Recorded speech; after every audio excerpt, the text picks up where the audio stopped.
Hello friends. Did you know that nearly 80% of those who watch my videos aren't subscribed? If you enjoy the content, I'd truly appreciate it if you hit that subscribe button. It helps a lot. Also, don't forget to leave a like and share your thoughts in the comments. Your interaction not only supports the channel's growth, but also helps these stories reach more people. Thank you all for being here. By the way, where are you watching from? Let me know in the comments.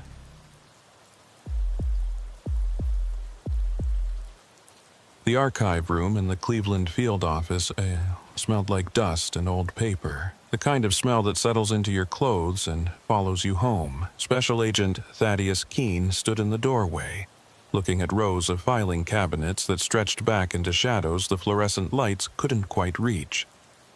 It was February, and outside the windows, the sky hung low and gray over the city, pressing down like something heavy. Keene had been with the Bureau for 17 years, most of them spent in fraud and white-collar cases. But 3 months ago, he'd been reassigned to the cold case unit. The work was different, slower. You spent your days with ghosts, piecing together stories that had gone cold decades before you ever heard about them. Most of the time, the answers you found didn't bring anyone peace. They just closed files. His partner, Special Agent Mara Tully, walked past him into the room carrying 2 cups of coffee. She was younger than Keene by about 10 years, with dark hair pulled back in a ponytail and the kind of sharp eyes that noticed everything. She'd transferred from the Detroit office 6 weeks ago, and Keene was still getting used to working with someone again. "Records clerk said the file's in cabinet 42, Tully said, handing him one of the coffees. "Third drawer down. Case number 91CL4478. Keene took the coffee and followed her into the archive room. Their footsteps echoed on the concrete floor. The ceiling was high, and somewhere in the darkness above them, old pipes dripped condensation onto the cement. It was cold down here, the kind of cold that worked its way into your bones. They found cabinet 42 near the back wall. Tully pulled open the 3rd drawer, and her fingers walked through the hanging folders until she found the right one. She lifted it out and set it on top of the cabinet. The folder was thick, bulging with papers that had yellowed with age. "Case from 91, Tully said, flipping it open. "Rust Belt serial murders.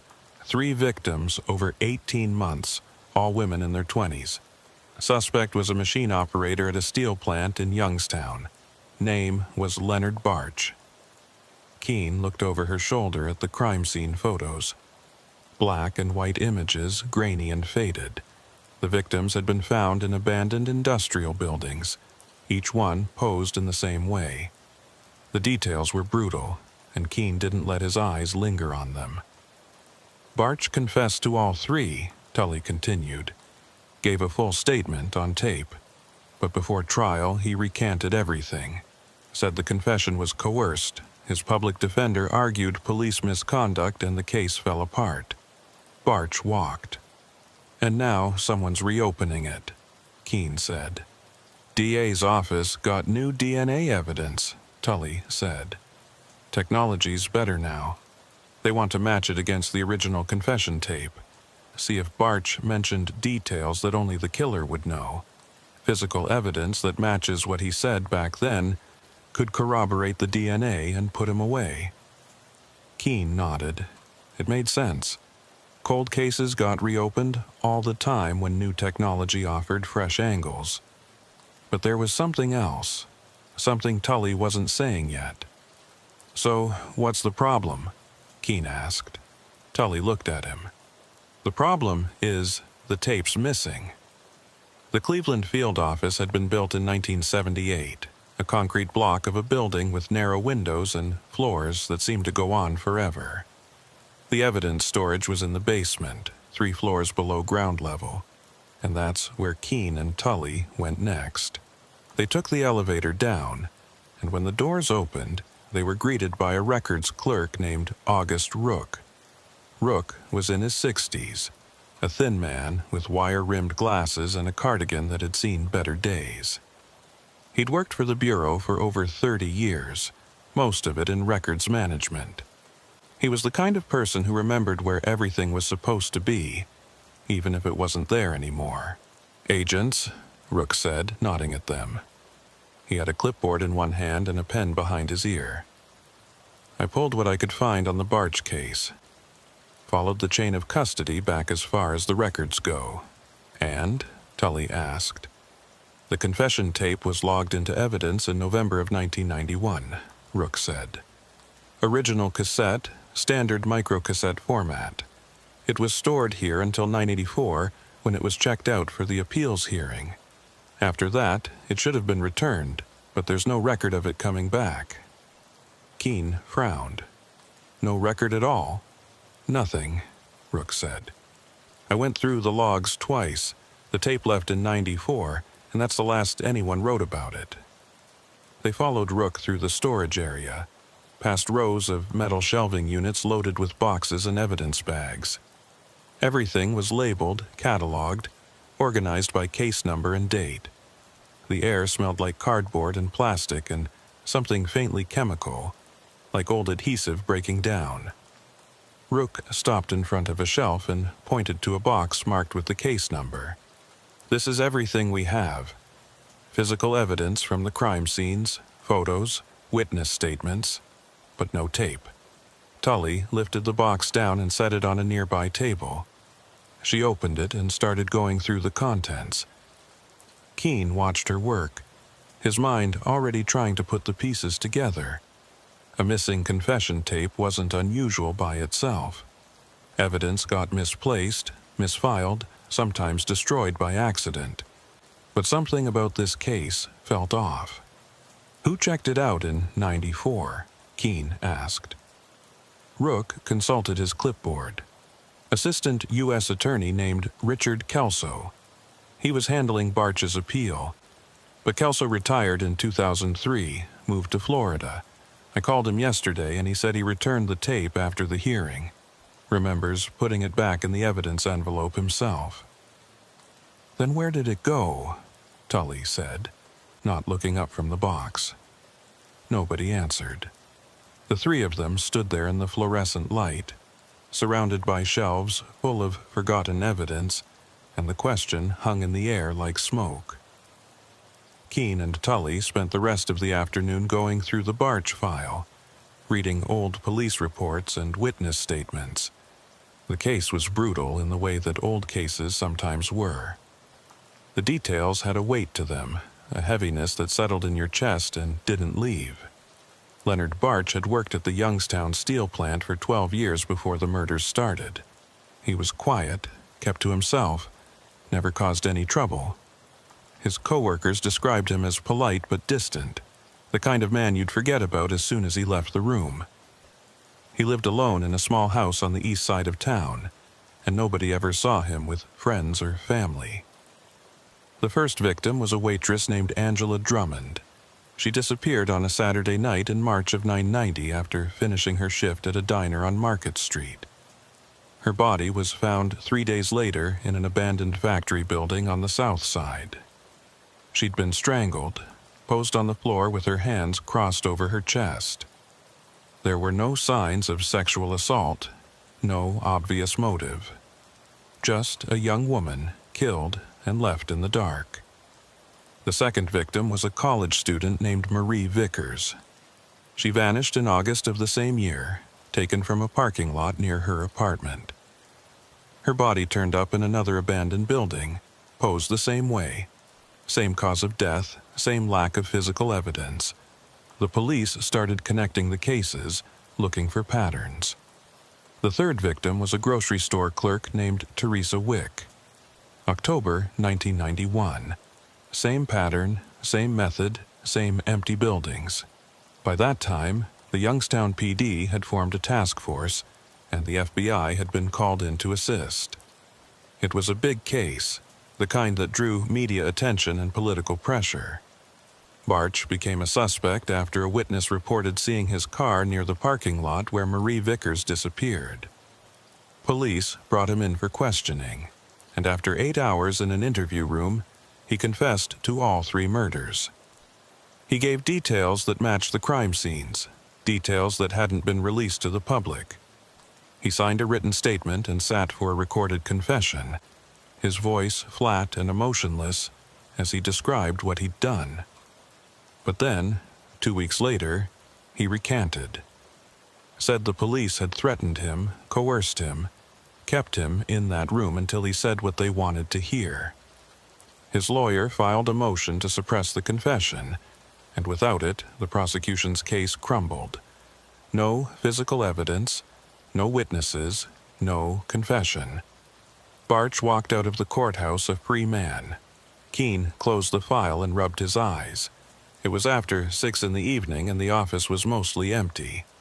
Across the desk, Tully was reading through the transcript of Barch's confession, her face expressionless. "What are you thinking?" Keene asked. Tully looked up. "I'm thinking the tape is the only thing that matters. If we can find it, we can compare what Barch said to the new DNA evidence. If he described details that match, that corroborates his guilt. But without the tape, we've got nothing. So where do we look?" Tully leaned back in her chair. Rook said the tape was checked out in '94 for the appeals hearing. That hearing was held at the Northern District Courthouse in downtown Cleveland. Maybe someone there remembers something. Keene nodded. It was a long shot, but long shots were all they had right now. They drove to the courthouse the next morning. It was an old building, granite and limestone, built in the 1920s when Cleveland was still a booming industrial city. Inside, the hallways were wide and echoed with footsteps. The air smelled like floor wax and old wood. The courthouse records office was on the 3rd floor, a cramped room lined with filing cabinets and boxes. A clerk named Helen something or other helped them search through the case files from 1994, but there was nothing about the confession tape. No notes, no logs, no indication that anyone had even listened to it during the hearing. Kelso said he returned it, Tully said as they left the courthouse. But if it's not in evidence storage and it's not here, then where? Keene didn't have an answer. They stood on the courthouse steps, looking out at the city. The sky was still gray, and a cold wind blew trash down the sidewalk. "There's one other place we can check," Keene said. "The old Youngstown field office." Tully looked at him. "Youngstown closed down in 2006. "I know, but the evidence from local cases was supposed to be transferred to Cleveland when they shut it down. Maybe the tape got left behind, or misfiled, or ended up in the wrong box. It wasn't a great theory, but it was something." Tully nodded, and they got back in the car. The drive to Youngstown took just over an hour. The city had been dying for decades, ever since the steel industry collapsed in the 1970s. Whole neighborhoods were abandoned now, streets lined with empty houses and boarded-up storefronts. The old FBI field office was on the north side, a 2-story brick building that had been vacant for almost 20 years. Keene parked in front of the building, and they sat there for a moment, looking at it. The windows were covered with plywood, and graffiti covered the walls. The door hung loose on its hinges, and the parking lot was cracked and overgrown with weeds. "This place looks like it's been forgotten," Tully said. "That's what happens," Keene said. He opened his door and stepped out. They crossed the parking lot and pushed open the front door. Inside, the building was dark and smelled like mold and rot. The floor was littered with broken glass and old papers, and somewhere in the darkness water dripped steadily onto concrete. Keene turned on his flashlight and swept the beam across the empty lobby. The walls were stained with water damage, and the ceiling sagged in places. Tully turned on her own flashlight, and together they moved deeper into the building. The evidence storage room was in the basement, down a narrow staircase that creaked under their weight. The air got colder as they descended, and the smell of mold got stronger. At the bottom of the stairs they found a metal door standing half open. Keen pushed it open the rest of the way, and they stepped inside. The room was large, lined with metal shelves that stretched from floor to ceiling. Most of the shelves were empty now, but a few still held boxes and evidence bags, left behind when the office closed. They started searching, going through the boxes one by one. Most of them were labeled with case numbers from the 1990s and early 2000s, long closed investigations that nobody cared about anymore. Dust covered everything, and the air was thick and hard to breathe. It took them almost 2 hours to search the room, and they didn't find the confession tape. But they found something else. In the back corner of the room, on the bottom shelf, there was a box marked with the Barch case number. Keen pulled it out and set it on the floor. Inside were old case files, crime scene photos, evidence logs, and at the bottom, wrapped in plastic, was a microcassette tape. Tully knelt down beside him. "Is that it?" Keen lifted the tape out of the box. It was in a clear plastic evidence bag, labeled with the case number and the date, November 1991. He held it up to the light from his flashlight, and through the plastic he could see the tape reels inside the cassette. "This is it," Keen said. They took the tape back to Cleveland and logged it into evidence. The next step was to listen to it, to hear Leonard Barch's confession in his own words and compare it to the new DNA evidence. But when they tried to play the tape on a microcassette player in the tech lab, they ran into a problem. The tape was degraded. 30 years in storage, sitting in a damp basement, had damaged the magnetic coating. The tech, a young woman with short hair and tired eyes, worked on it for almost an hour, trying different players and cleaning the tape heads, but the sound quality was terrible. The voice on the tape was muffled, broken up by static and dropouts. "I can try to clean it up digitally," the tech said, "but it's going to take time, a few days, maybe more." Keen nodded. "Do what you can." They left the tech lab and went back to Keen's desk. It was late afternoon, and the office was quiet. Tully sat down across from him, and for a moment, neither of them spoke. "Something about this doesn't feel right," Tully said finally. Keen looked at her. "What do you mean?" "The tape was missing from evidence storage, but we found it in Youngstown," Tully said. "That doesn't make sense. If it was transferred when the office closed, it should have ended up in Cleveland with everything else. But it didn't. It was just sitting there, in an abandoned building, like someone forgot about it. Or like someone left it there on purpose," Keen said. Tully frowned. Why would anyone do that? Keen didn't answer. He was thinking about the way the box had been sitting on that bottom shelf, tucked away in the corner, like someone had hidden it. 3 days later, the tech called them back to the lab. She'd managed to clean up the audio, running it through filters to reduce the static and enhance the voice. It still wasn't perfect, but it was good enough to understand what was being said. Keen and Tully sat in the lab and listened to the tape. The voice on the recording was flat, emotionless, just like the transcript had described. Leonard Barch talked about the murders in a detached way, like he was describing something that had happened to someone else. He gave details about the victims, about where he'd found them and how he'd killed them. He described the abandoned buildings, the way he'd posed the bodies, the tools he'd used. But as they listened, Keen started to notice something strange. There were moments when Barch's voice seemed to overlap with itself, like two recordings playing at the same time. The words were the same, but the timing was slightly off, creating an echo effect that made the voice sound hollow and distorted. "Did you hear that?" Keen asked, pausing the tape. "The echo?" Tully said. "Yeah, I thought it was just the degradation." The tech shook her head. "That's not degradation. That's a recording artifact.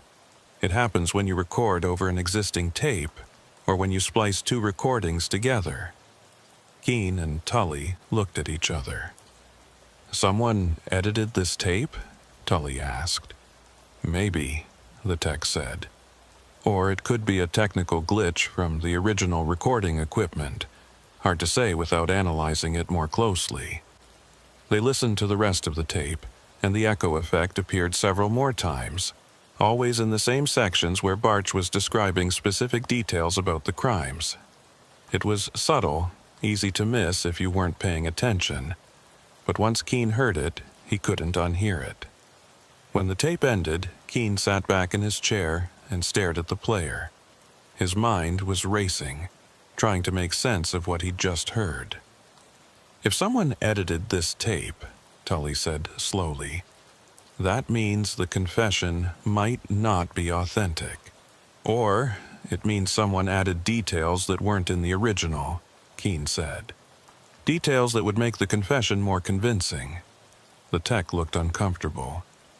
"You'd need a forensic audio analyst to confirm that. I can send the file to Quantico, but it's going to take time." Keen nodded. "Do it." They left the lab and walked back through the office in silence. Keen's head was full of questions. If the tape had been edited, who did it, and why? Was someone trying to frame Leonard Barch, or was there something else going on? They reached Keen's desk, and Tully sat down heavily in her chair. "This case just got a lot more complicated," she said. Keen didn't disagree. That night, Keen couldn't sleep. He lay in bed, staring at the ceiling, listening to the sound of traffic outside his apartment window. He kept thinking about the tape, about that strange echo in Leonard Barch's voice, about the box sitting on that shelf in Youngstown, waiting to be found. Around 2 in the morning, he gave up on sleep and got out of bed. He made coffee and sat at his kitchen table with the Barch case file spread out in front of him. He read through the old police reports again, looking for anything he might have missed. There was a witness statement from a man who'd lived near one of the abandoned buildings where a victim was found. The man said he'd seen someone leaving the building late at night, but he couldn't describe them. Just a figure in the darkness, walking away. There was another statement from a woman who worked at the steel plant with Leonard Barch. She said Barch was a strange man, quiet and withdrawn, but she also said he'd been at work the night one of the victims disappeared, clocked in for a double shift. The statement was buried in the file, never brought up at trial. Keen closed the file and drank his coffee. The more he looked at this case, the more wrong it felt. His phone buzzed on the table. A text message from Tully. "Can't sleep either. Want to meet?" Keen texted back. "Where? Office. 20 minutes."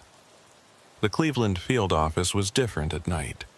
The fluorescent lights hummed louder in the empty hallways, and every small sound seemed amplified in the silence.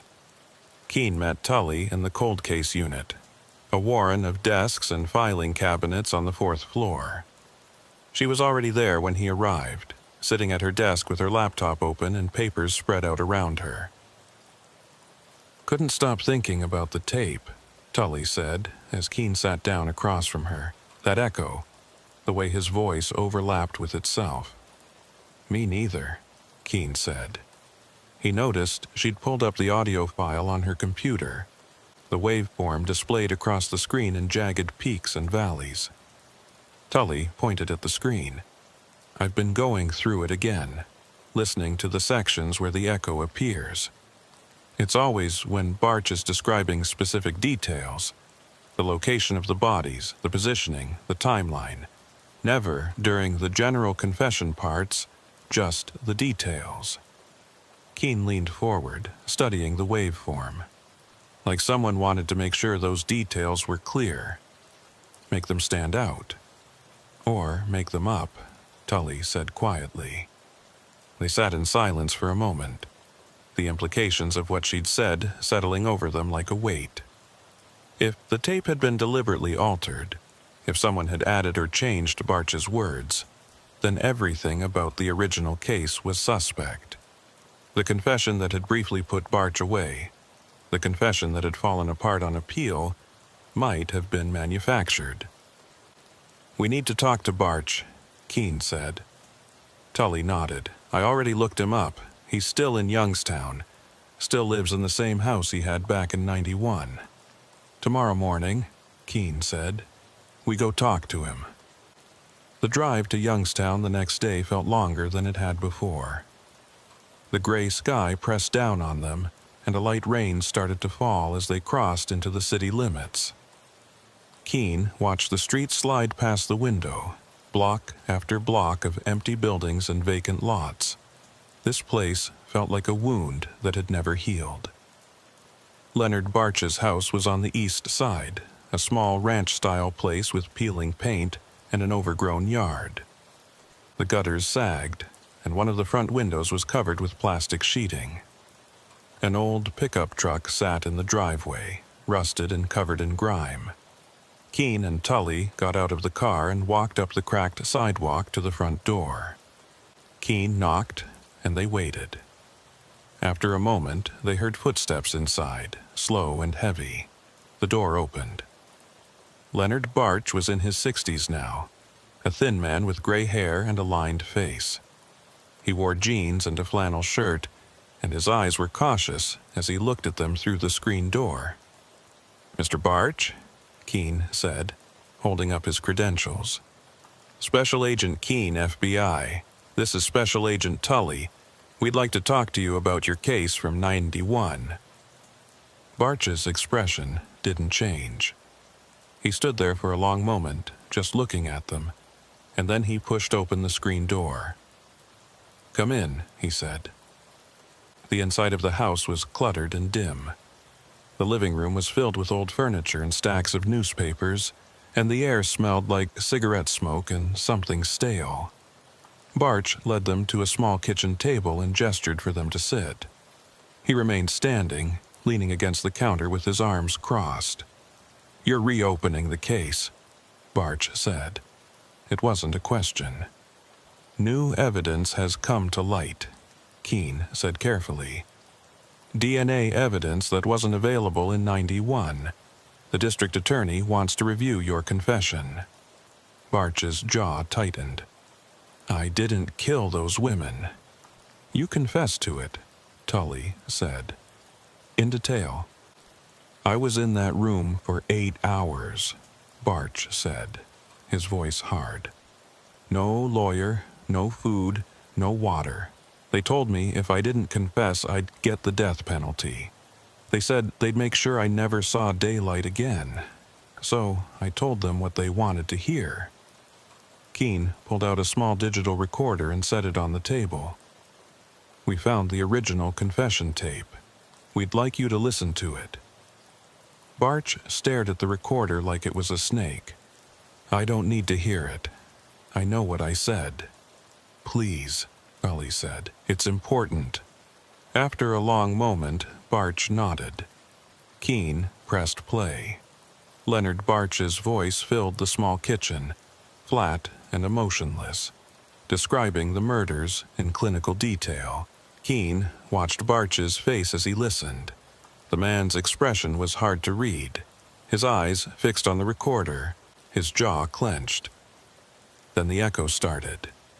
That strange overlapping of voice, the words repeating themselves with a slight delay. Barch's eyes narrowed. "What is that?" he asked. "We were hoping you could tell us," Keene said. Barch shook his head slowly. "That's not how it sounded. When they recorded me, there wasn't any echo. It was just my voice, clear, not like that." Tully leaned forward. "Are you saying this tape has been altered?" "I'm saying that's not what I remember," Barch said.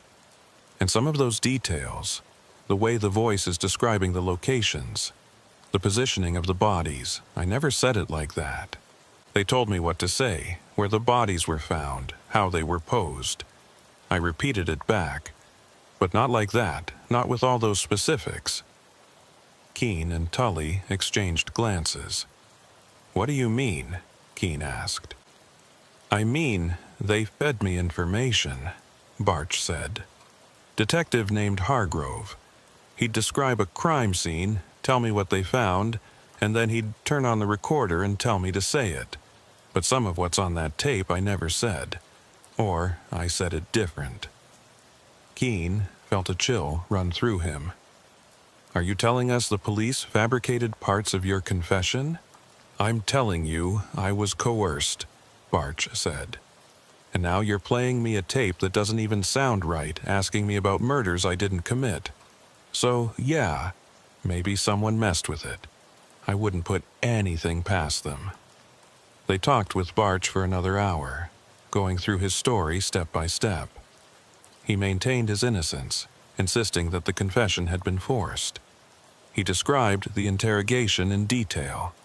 The small room, the two detectives, the way they'd worn him down hour by hour until he couldn't think straight anymore. When they left Barch's house, the rain had stopped, but the sky was still gray and heavy. Keene and Tully sat in the car for a moment, neither of them speaking. Do you believe him? Tully asked finally. Keene thought about it.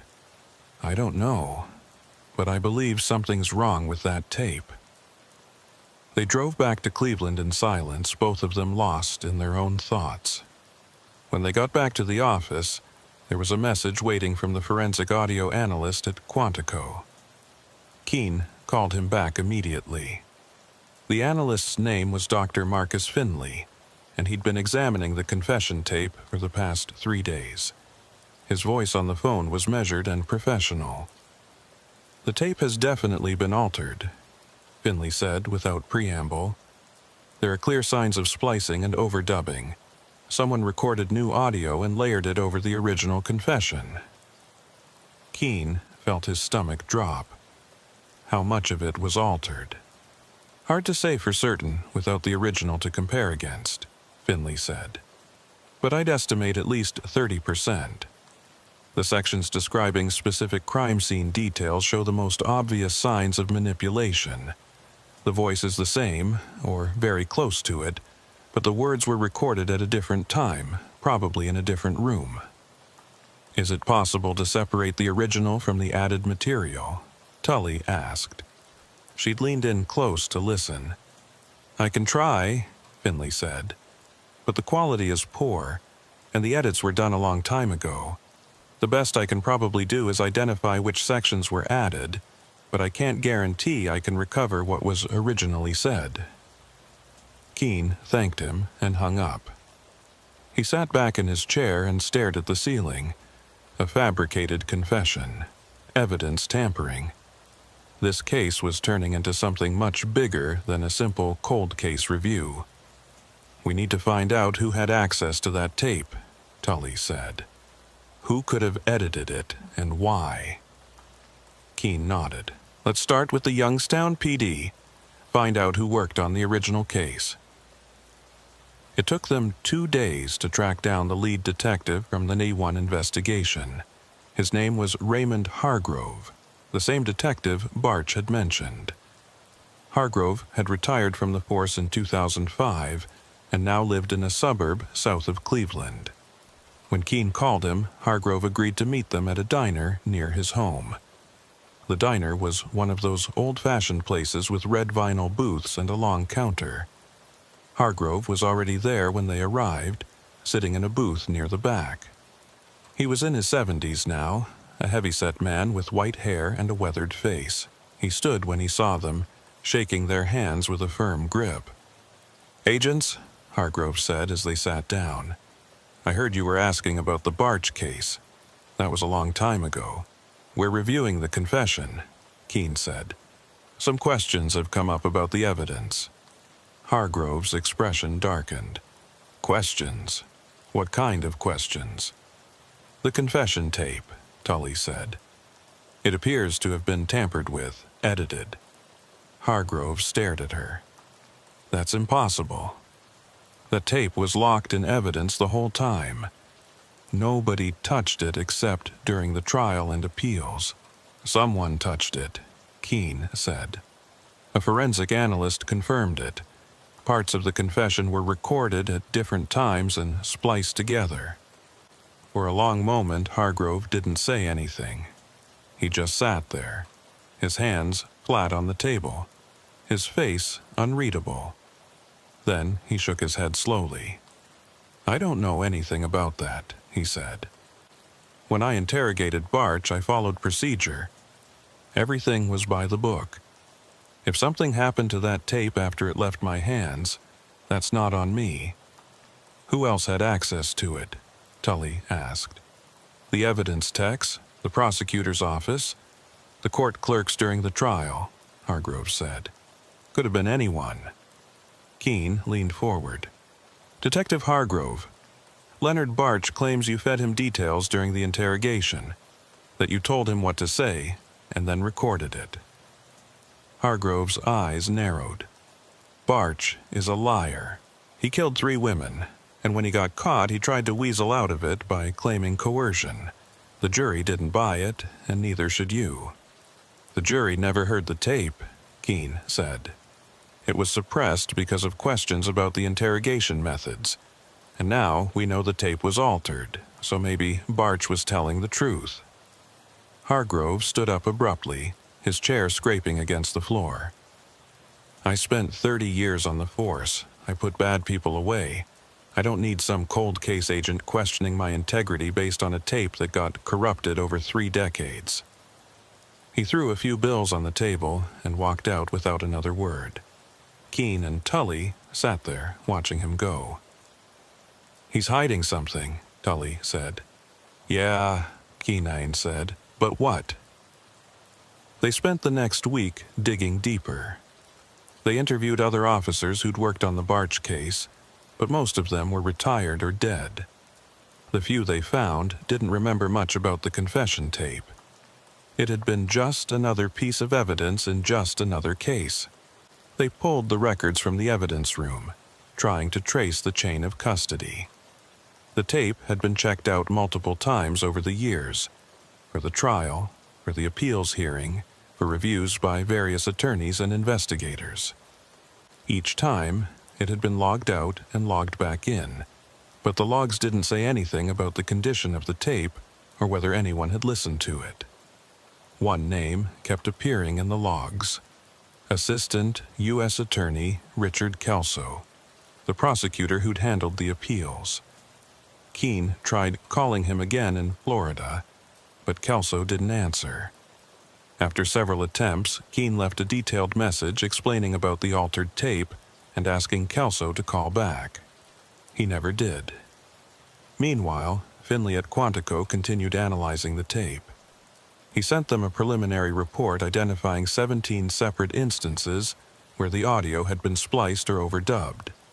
In each case, the altered sections contained specific details about the crime scenes, locations, times, descriptions of the victims, methods of killing. "It's like someone was building a case," Finley wrote in his report, adding details that would make the confession more convincing, more specific. The original confession was probably more general, more vague. Someone enhanced it. Keene read the report 3 times, trying to understand the implications. If the confession had been deliberately altered, then whoever did it had committed evidence tampering, obstruction of justice, maybe more. But why? To ensure Barch's conviction, or to cover up something else? Late one night, Keene was alone in the office, going through the case file again, when his phone rang. It was August Rook, the records clerk. "Agent Keene," Rook said, his voice tense. "I found something. Can you come down to the archive room?" Keene grabbed his jacket and took the elevator down to the basement. Rook was waiting for him in the archive room, standing beside an open filing cabinet. He looked nervous. "What is it?" Keene asked. Rook held up a manila envelope.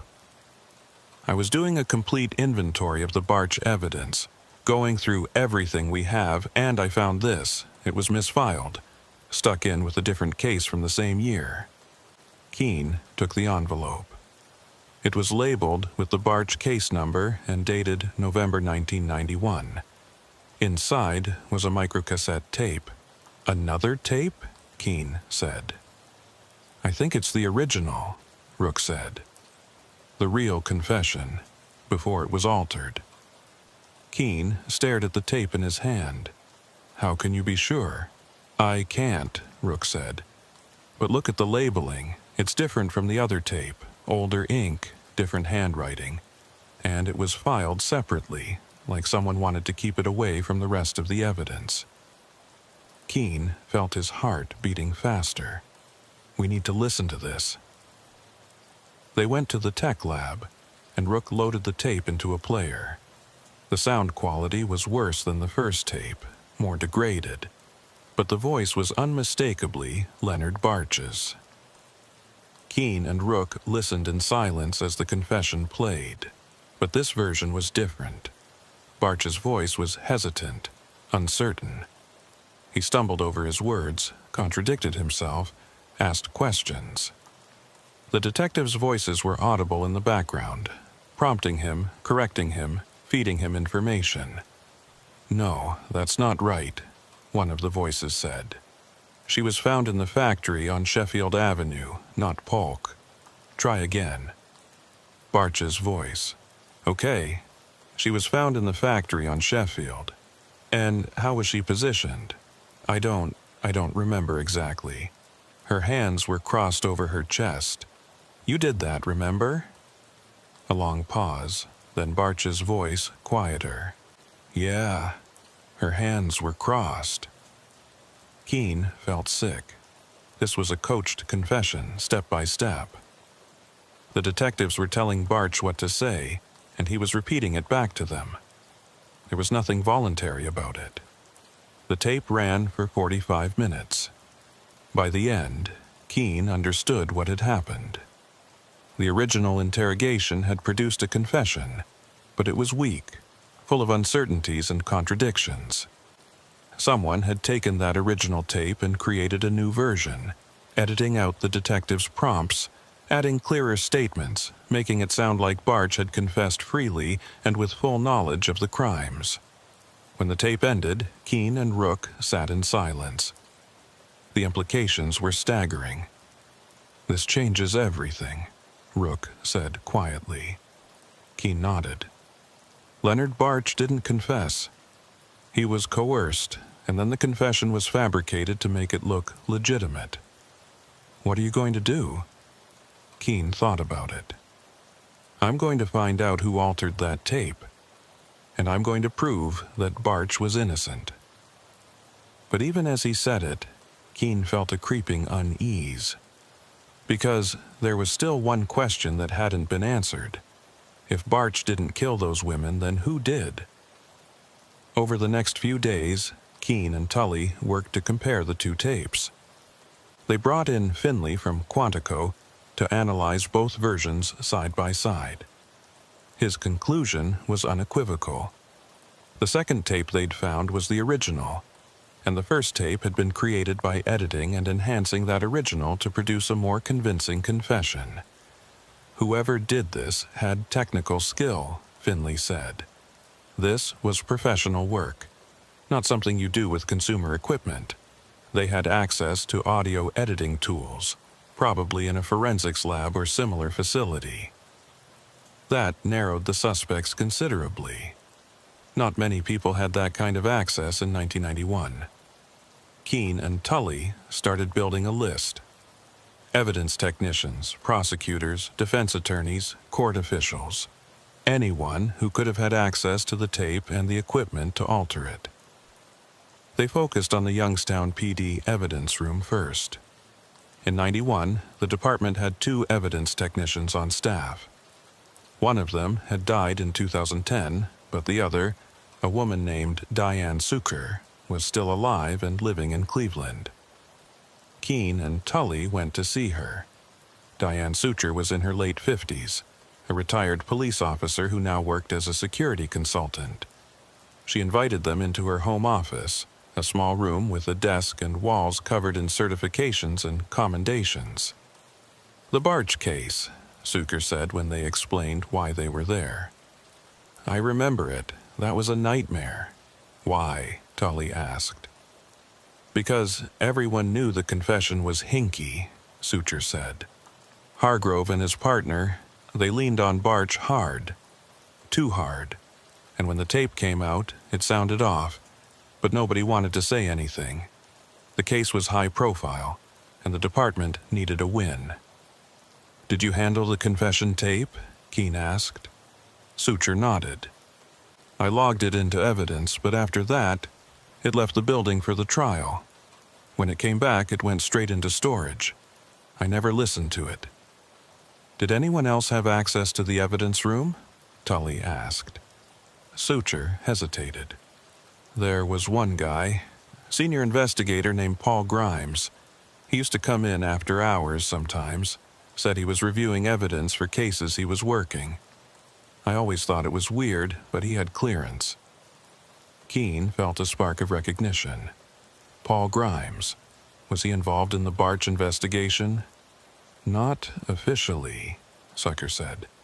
"But he was Hargrove's mentor, taught him everything he knew. They were close." Keene and Tully exchanged glances. Another name, another connection. They thanked Sutter and left. In the car, Tully pulled up Paul Grimes on her laptop. He retired in 2000, died in 2012. Looks like he had a long career with Youngstown PD. Multiple commendations, lots of closed cases. "Any complaints?"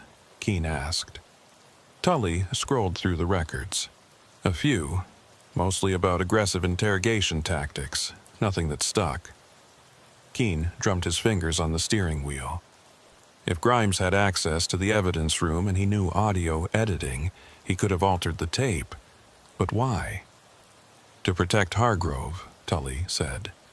"If the original confession was obviously coerced, it would have destroyed the case and probably ended Hargrove's career.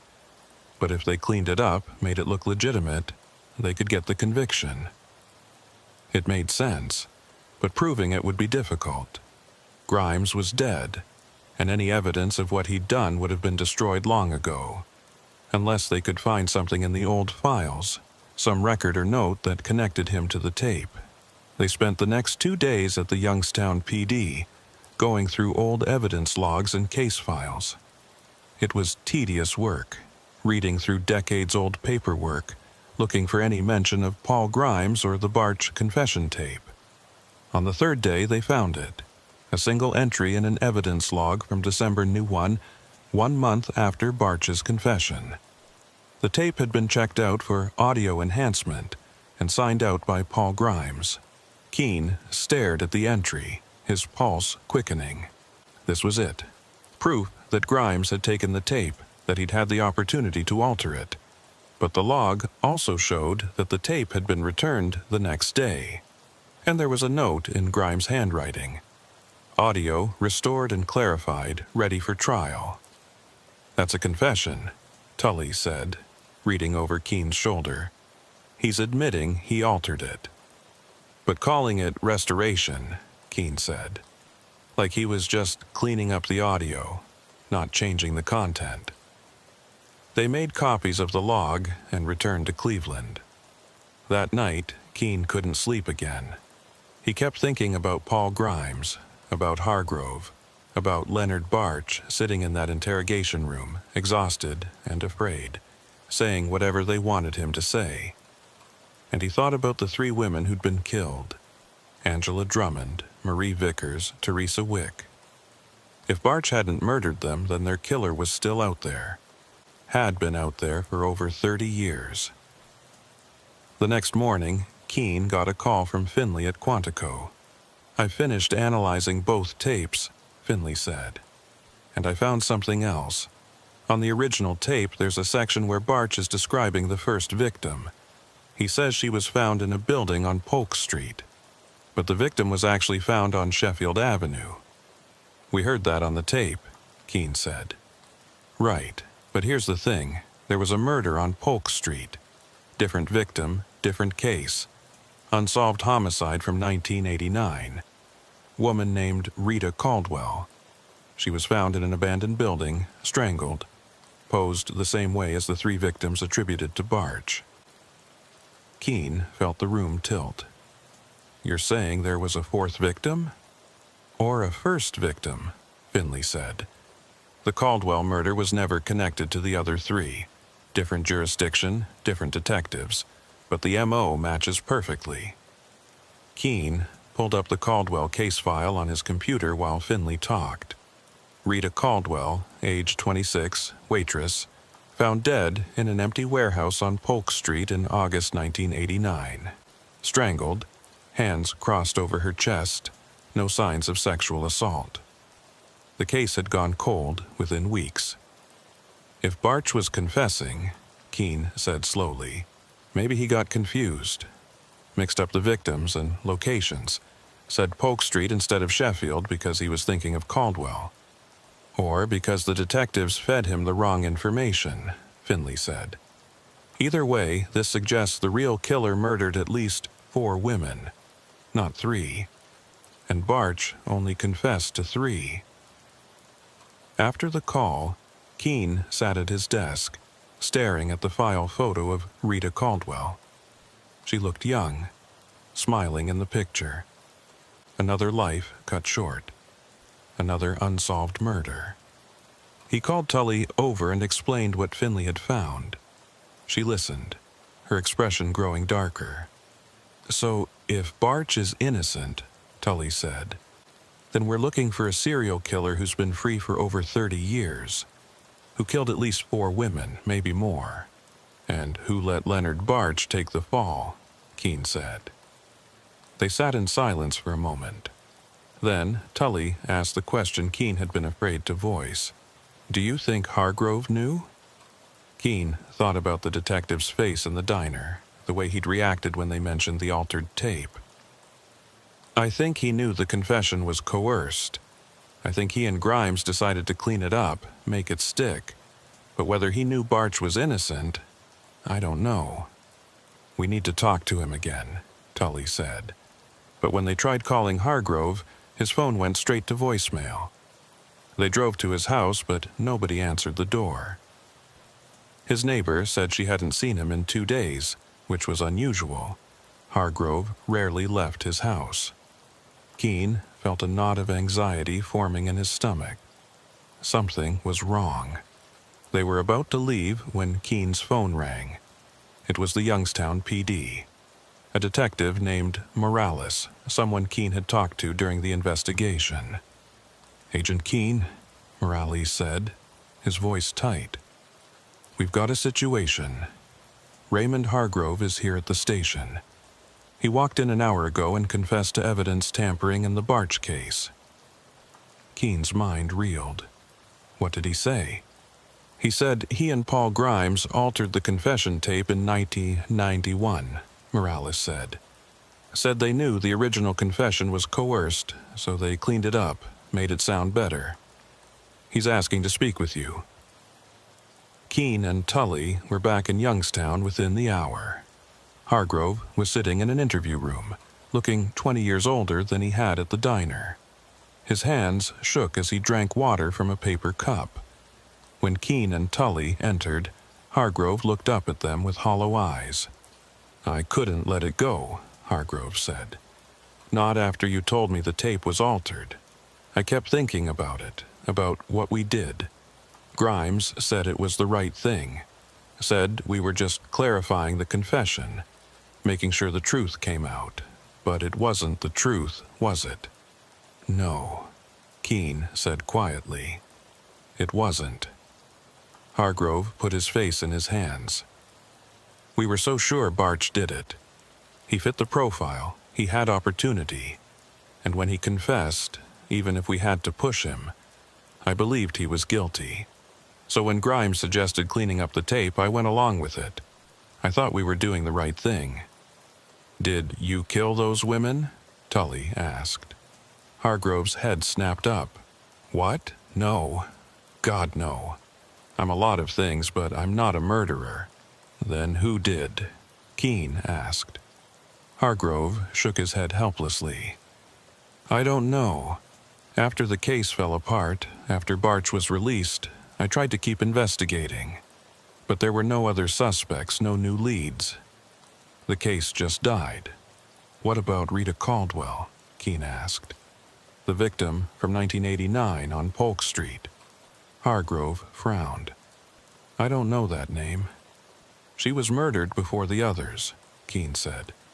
Same M.O., same everything. But it was a different jurisdiction, so nobody connected it. Understanding dawned in Hargrove's eyes, followed by horror. Jesus. There were 4 victims?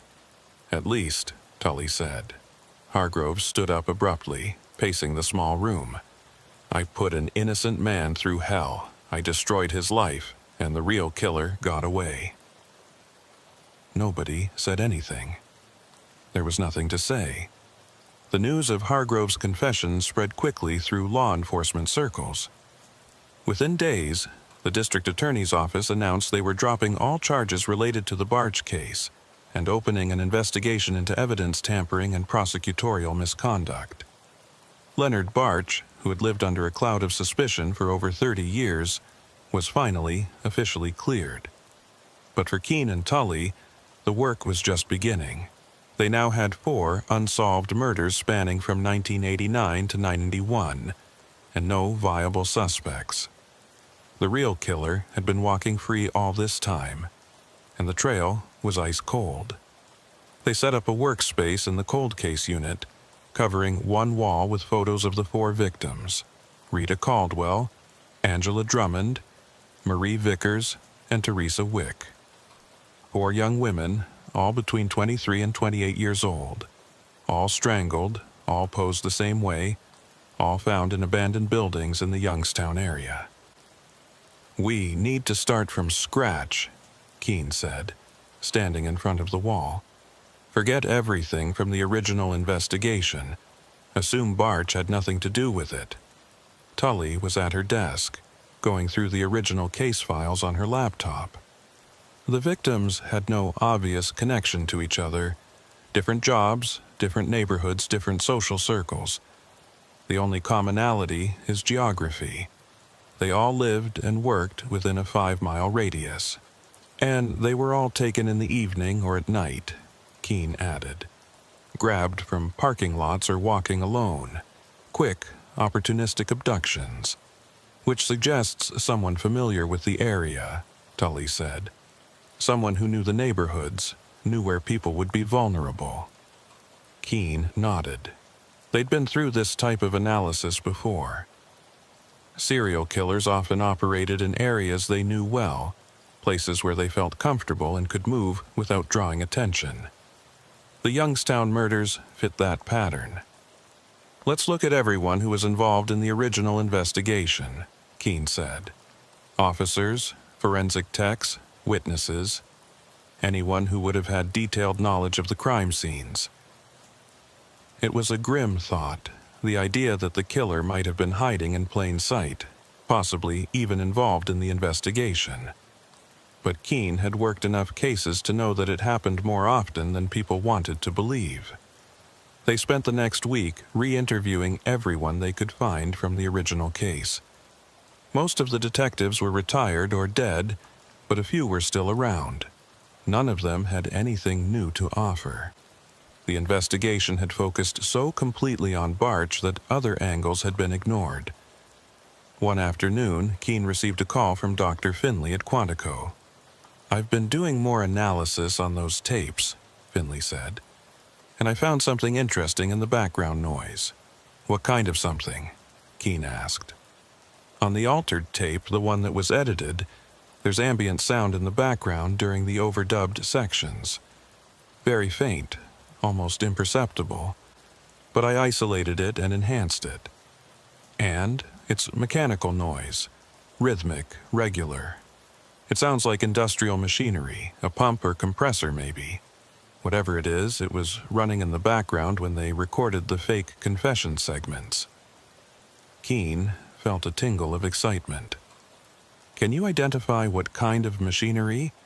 "Not specifically, but the frequency and pattern suggest something large, industrial grade, the kind of equipment you'd find in a factory or power plant." After the call, Keene pulled up maps of Youngstown from 1991. The city had been full of industrial facilities back then: steel plants, manufacturing facilities, warehouses. Hundreds of buildings with the kind of machinery Finley had described. But one location caught his attention. The old Youngstown Police Department evidence storage facility had been housed in a converted warehouse on the south side. According to the records, the building had previously been used as a machine shop, and some of the old equipment had been left in place, including air compressors and ventilation systems. What if they recorded the fake confession segments at the evidence facility? Keene said to Tully. Grimes had access. He could have brought Barch there or just recorded someone reading the script. Tully looked up from her laptop. Someone? You think Grimes might have used a voice actor or something? I'm saying we don't know for sure that the voice on the altered tape is even Barch, Keene said. Finley said it was very close, but not exact. What if Grimes got someone who sounded like Barch to record the enhanced segments? It was a disturbing possibility. If the altered confession wasn't even Barch's voice, then the entire thing was a fabrication from start to finish. They drove back to Youngstown that afternoon. The old police evidence facility was still standing, though it had been abandoned for almost 20 years. The building was a low, sprawling structure of brick and corrugated metal, surrounded by a chain-link fence covered in rust.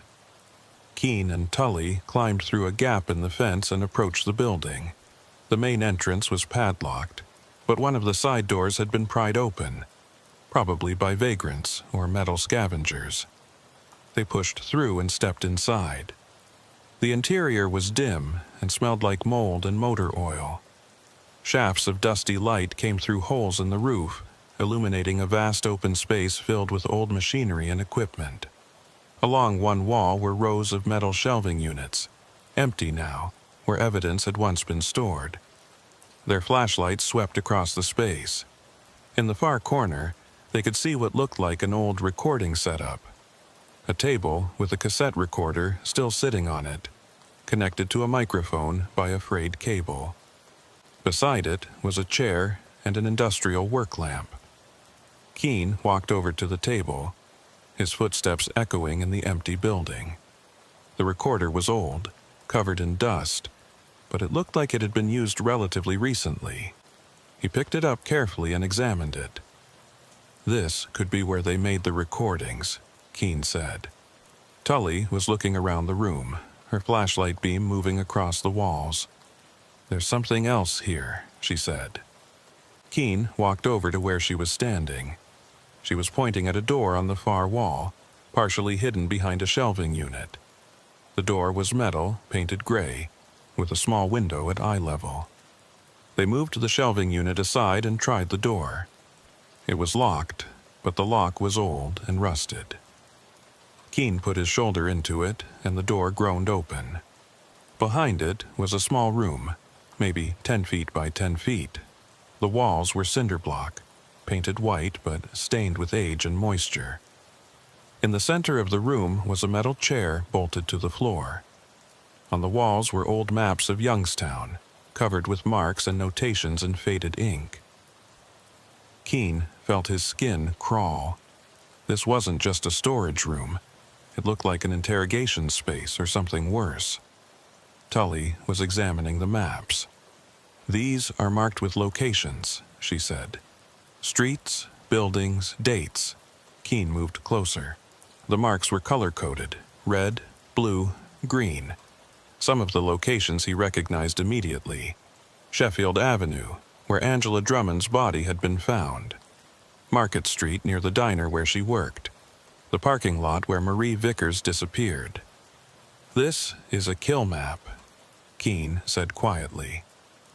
They stood there in silence, the weight of the discovery settling over them. Someone had used this room to plan the murders, to track the victims, to document everything. And that someone had access to a police evidence facility. Tully pulled out her phone and started taking pictures of the maps, documenting each marking, each notation. Keene walked around the small room, looking for anything else. In one corner, partially hidden behind the door, he found a cardboard box. Inside the box were files. Old case files, photocopies of police reports, crime scene photos, all related to the 4 murders. But there was also something else. A notebook filled with handwritten notes. Keene opened the notebook carefully. The handwriting was neat, methodical.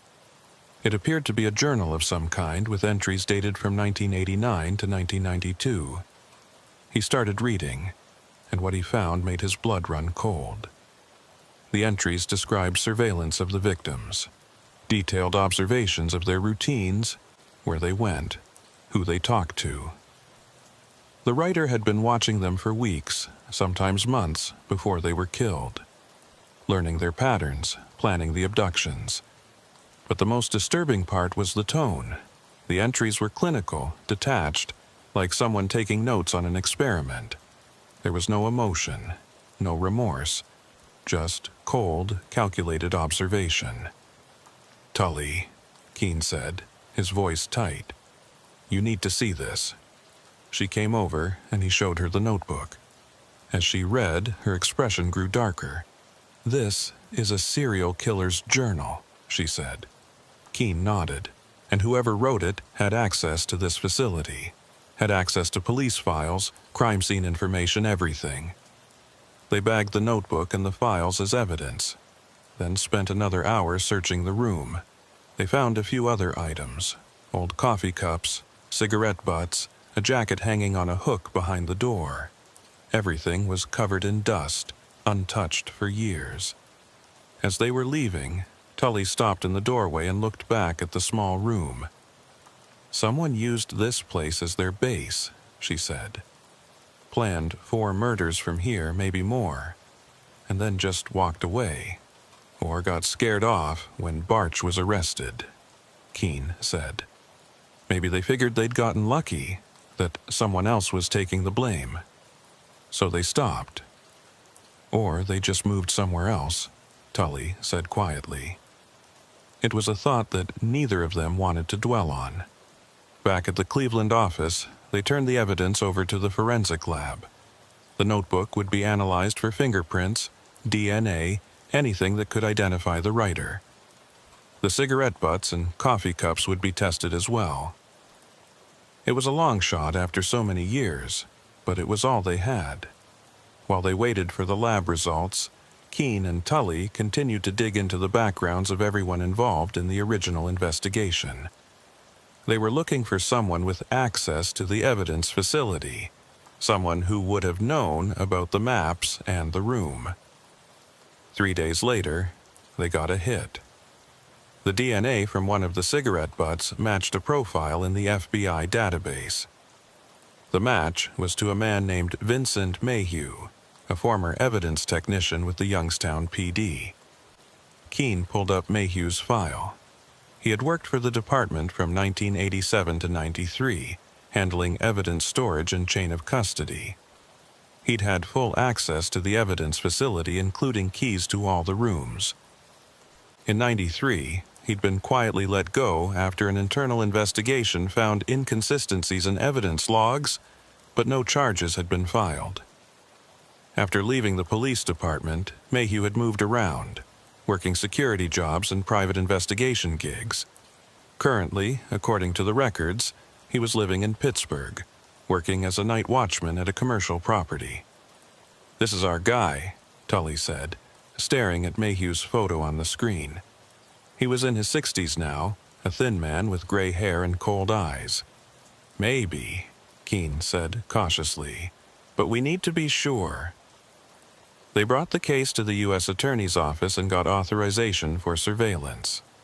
A team from the Pittsburgh field office was assigned to watch Mayhew while Keene and Tully continued to build the case.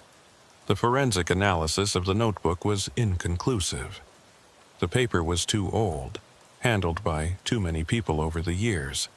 They couldn't get clean prints or DNA, but handwriting analysis suggested it had been written by someone with police training, someone familiar with law enforcement documentation style. Keene requested Mayhew's personnel file from the Youngstown PD, When it arrived, he spread it out on his desk and started reading. Mayhew had been a model employee for his first few years, reliable and detail-oriented.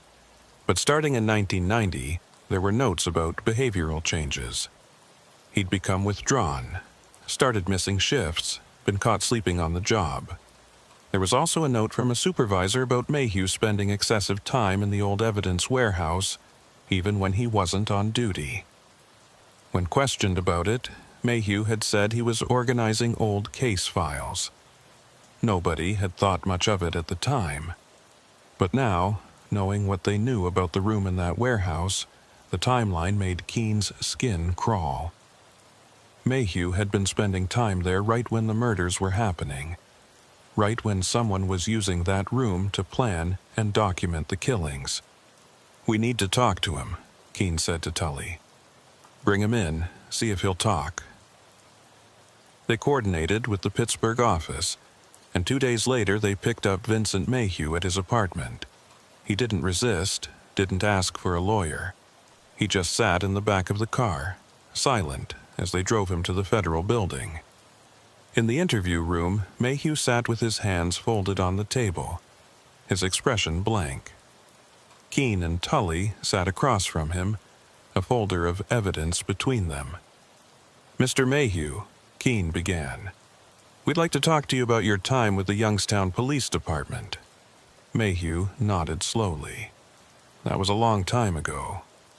We're investigating the murders of 4 women between 1989 and 91, Tully said.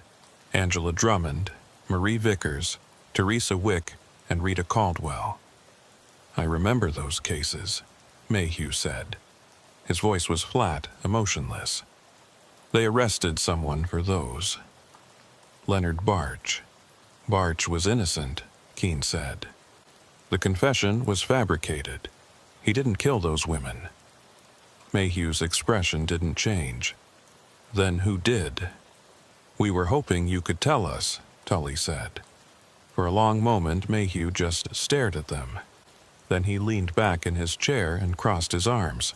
"I don't know what you're talking about," he said. Keen opened the folder and pulled out photos of the room in the evidence warehouse. The maps, the chair, the markings on the walls. He spread them out on the table. "We found this room in the old evidence facility," Keen said. "We found a journal documenting surveillance of all 4 victims. We found your DNA at the scene." Mayhew looked at the photos, but said nothing. "We know you had access to that facility," Tully said. "We know you spent time there, often when you weren't on duty. We know the murders stopped right after you left the police department." "That doesn't prove anything," Mayhew said.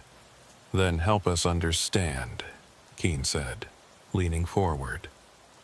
"If you didn't kill those women, why was your DNA in that room? Why were you spending so much time there?" Mayhew's jaw tightened.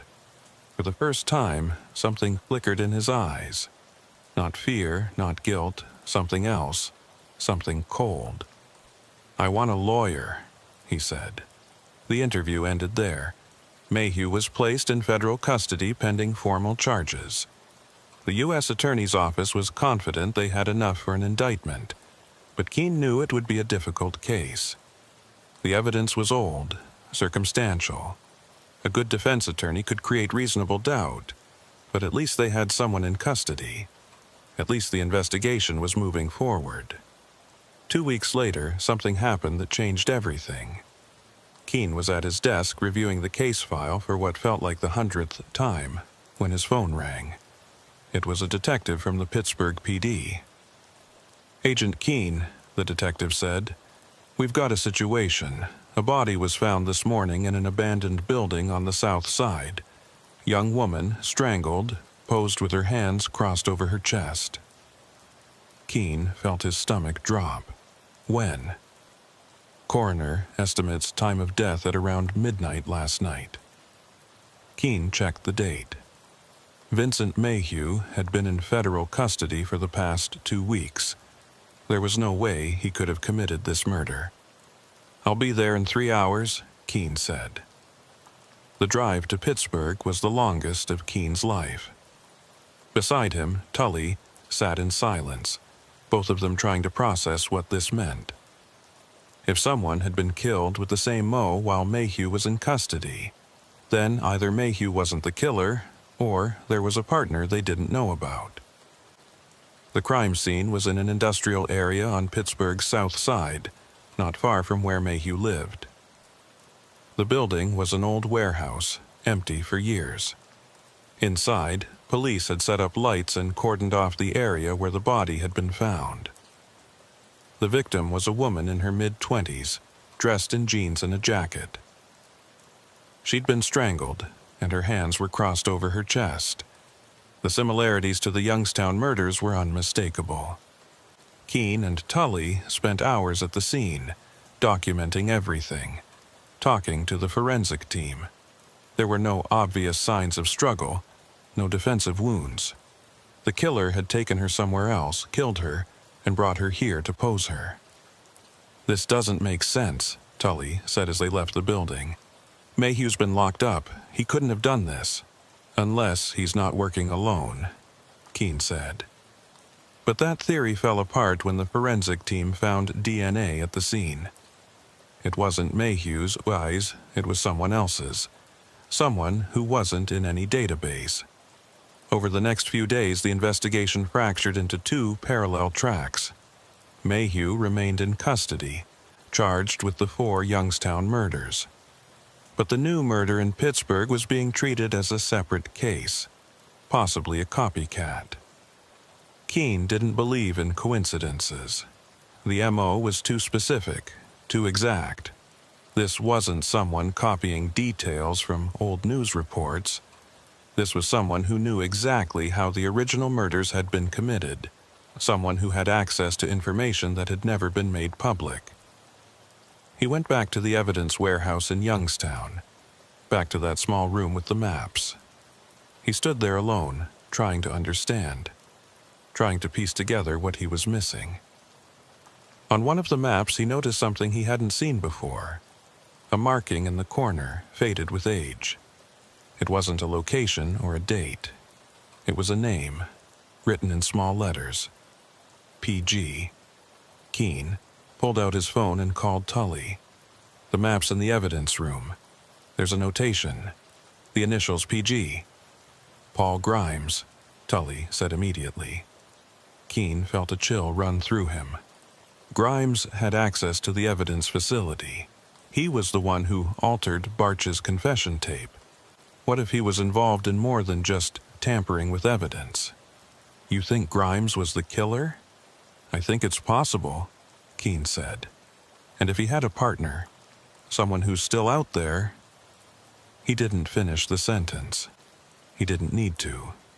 Paul Grimes had died in 2012, but Keen requested a full background investigation anyway. What they found was disturbing. Grimes had been a decorated detective, but there were gaps in his personnel file, periods where his activities weren't well documented. And during those gaps, there had been unsolved disappearances and murders in the Youngstown area. One case in particular stood out. A woman named Carol Brenner, who vanished in 1987. Her body was never found, but witnesses reported seeing her get into a car with a man matching Grimes' description. The case had been investigated briefly, then dropped. Keen tracked down Grimes' former partner, a retired detective named Harold Jessup. Jessup was in his 80s now, living in a nursing home in Akron. When Keen visited him, Jessup's memory was spotty, but he remembered Paul Grimes. "Paul was a good cop," Jessup said. "But he changed in the late 80s, became secretive, started working odd hours. I asked him about it once, and he got angry, told me to mind my own business." "Did you ever suspect him of anything?" Keen asked. Jessup was quiet for a long moment. "There were rumors, women going missing, cases that didn't get solved. Some of the younger officers thought Paul might know more than he was saying, but nobody wanted to accuse a senior detective. Not without proof." "Did Grimes have any close friends on the force?" Keene asked. Anyone he might have confided in? Jessup thought about it. He mentored a few people. Raymond Hargrove was one. And there was an evidence tech he was friendly with. Can't remember the name. Young guy, worked nights. Vincent Mayhew? Keene asked. Jessup's eyes widened. That's it, Mayhew. Paul used to spend a lot of time with him. I thought it was odd. A detective being so friendly with an evidence tech. But Paul said Mayhew was helping him with old cases. Keene left the nursing home with a sick feeling in his stomach. The pieces were coming together, forming a picture he didn't want to see. Paul Grimes had been a serial killer, operating for years without being caught. He'd used his position in the police department to access crime scenes, manipulate evidence, stay ahead of any investigation. And he'd recruited Vincent Mayhew, brought him into it, trained him. When Barch was arrested, Grimes saw an opportunity. He could pin his crimes on someone else, close the cases, and continue operating. So, he and Hargrove had manufactured the confession, making sure Barch looked guilty. But the plan had fallen apart when the confession was thrown out. Grimes and Mayhew had stopped killing, lying low, waiting. And when Grimes died in 2012, Mayhew had stayed quiet, living a normal life. Until now. Until the case was reopened, and the pressure started building. Then Mayhew had killed again, maybe out of compulsion, maybe to send a message. But there was still a piece missing. The new murder in Pittsburgh. The DNA that didn't match Mayhew. If Grimes was dead and Mayhew was in custody, who had killed that woman? Keene was still wrestling with that question when he got a call from the Pittsburgh PD. They'd made an arrest in the new murder case. A man named Dale Torrance, picked up after a traffic stop with the victim's purse in his car. Keene and Tully drove to Pittsburgh to interview him. Torrance was in his 30s, a drifter with a long criminal record. He confessed to the murder almost immediately, said he'd grabbed the woman off the street, killed her, and dumped her body in the warehouse. "Why did you pose her that way?" Keene asked, with her hands crossed. Torrance shrugged. "I don't know. It just felt right." "Did someone tell you to do it that way?" Tully asked. "No, I saw it in a dream or something. I don't remember." They pressed him, but he didn't have anything more to say. He was just a killer who'd happened to use the same MO, an awful coincidence. Keene wanted to believe it. But something about the timing, about the way everything had lined up, bothered him. Back in Cleveland, he pulled the surveillance footage from the federal detention center where Mayhew was being held. He watched hours of recordings, looking for anything unusual. And finally, he found it. 3 days before the Pittsburgh murder, Mayhew had received a visitor. The visitor logs listed it as his attorney, but when Keene checked with the public defender's office, they said no one from their staff had visited him that day. Keene requested the visitor sign-in sheet and got a name, Marcus Grimes. Paul Grimes had a son. Marcus Grimes didn't exist in any official capacity. No driver's license, no social security records, no employment history. The name on the visitor log was fake, written in careful block letters that revealed nothing about the person who'd signed it. The security camera footage from the detention center showed a man in his 40s, average height and build, wearing a baseball cap pulled low over his face.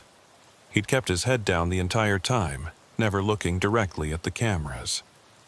Keene sat in the surveillance room, watching the footage over and over. The man had spent 20 minutes with Mayhew, sitting across from him in the visitor's booth, speaking through the glass partition. The audio wasn't recorded, so Keene could only watch their lips move, trying to read something, anything, from their body language. Mayhew had listened mostly, nodding occasionally. The visitor had done most of the talking, leaning forward, his hands gesturing. At one point, He'd written something on a piece of paper and held it up to the glass for Mayhew to see. Then he'd torn it up and put the pieces in his pocket.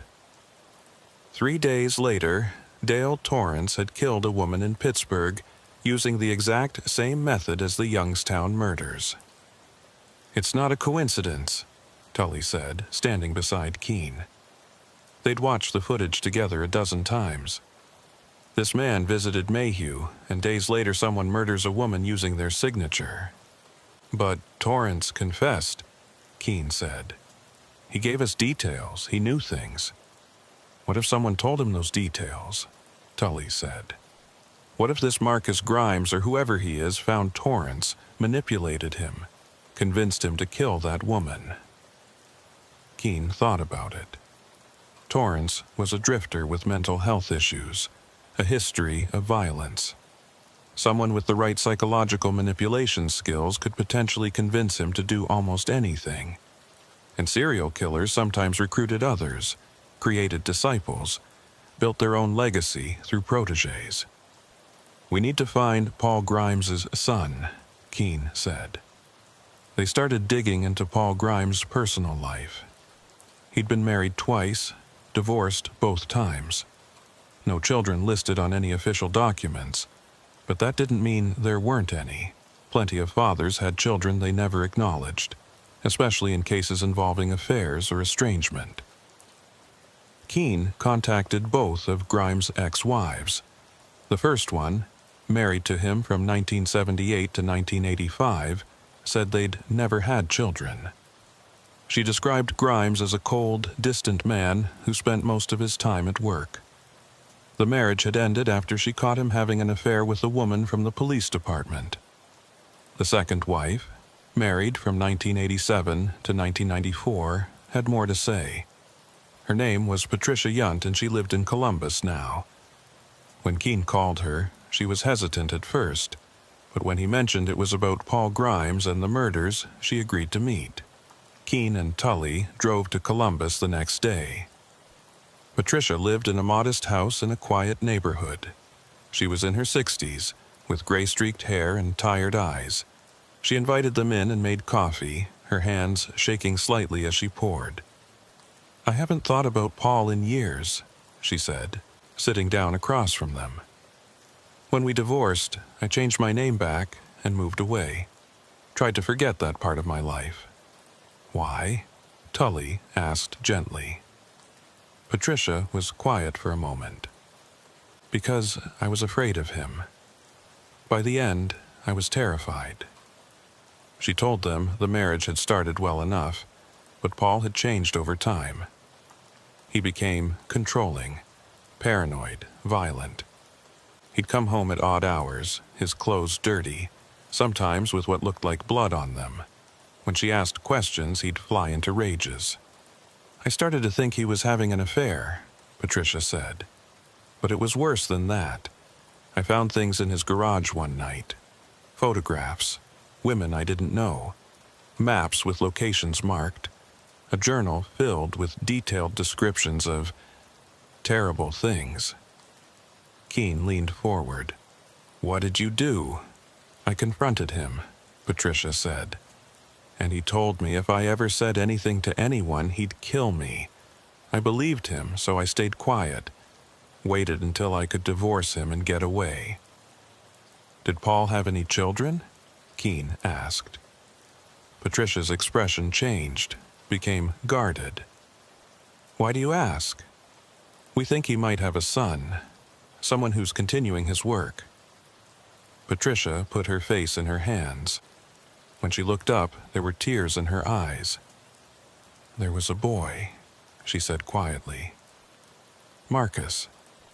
Paul's son from before we met. He was from a relationship Paul had with a woman in Cleveland. The mother died when Marcus was young, and Paul had custody for a while, but then the boy went to live with relatives. Paul rarely talked about him." "Do you know where Marcus is now?" Tully asked. "No. Paul cut off contact with him when Marcus was a teenager. Said the boy was troubled, that he reminded him too much of his mistakes. I only met Marcus once when he was maybe 15. He came to visit, and it was unsettling. How so? Keene asked. He was quiet, polite, but there was something in his eyes, the way he looked at people. Cold, calculating, like his father. Patricia paused. Paul told me once that Marcus was the only person who really understood him. I thought it was just talk, but now, hearing what you're telling me, she gave them what little information she had. Marcus would be in his early 40s now. The relatives he'd gone to live with were on his mother's side, a family named Strickland in the Cleveland area. Keene and Tully spent the drive back to Cleveland in tense silence. They were getting closer, but the trail was still faint, still uncertain.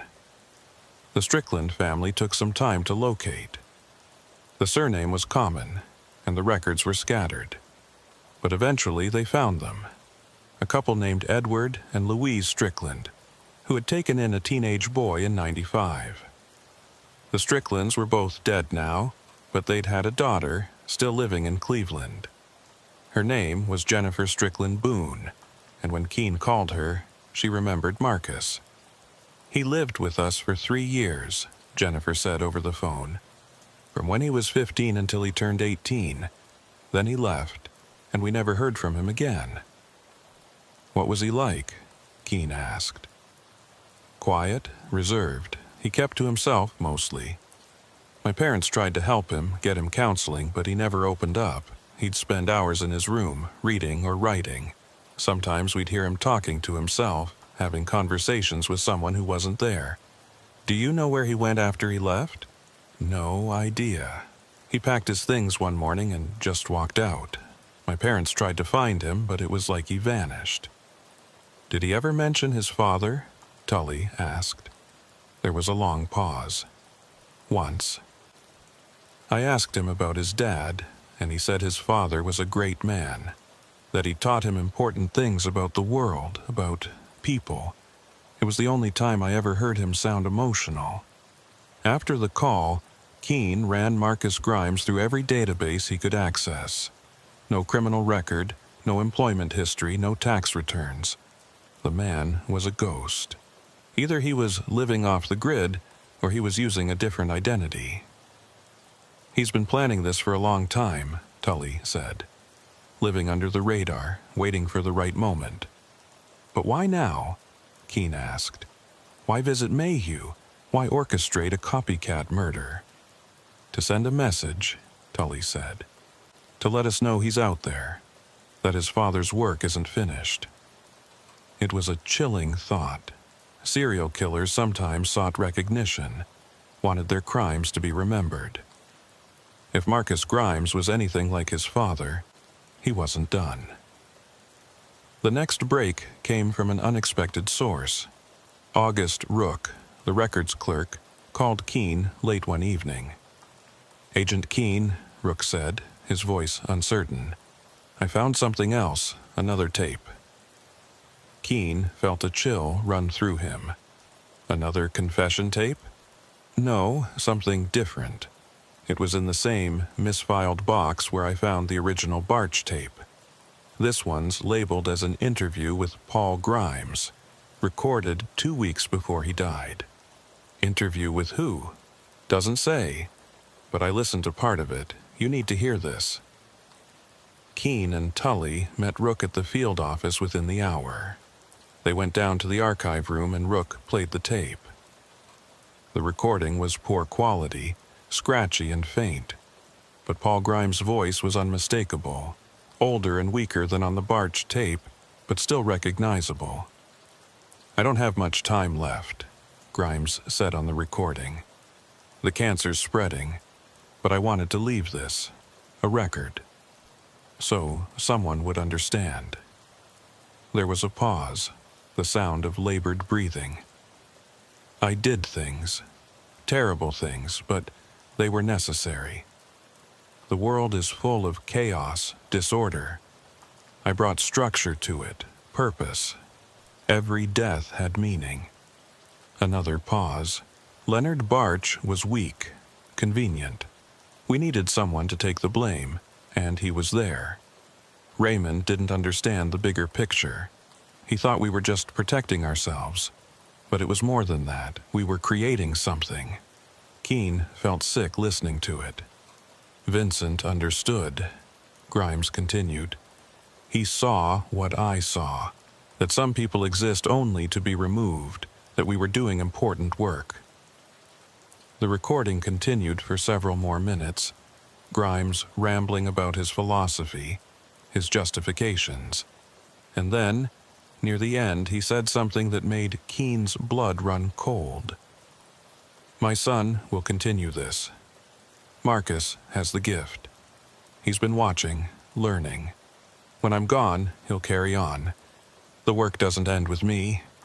The tape ended with a click. Keene, Tully, and Rook sat in silence.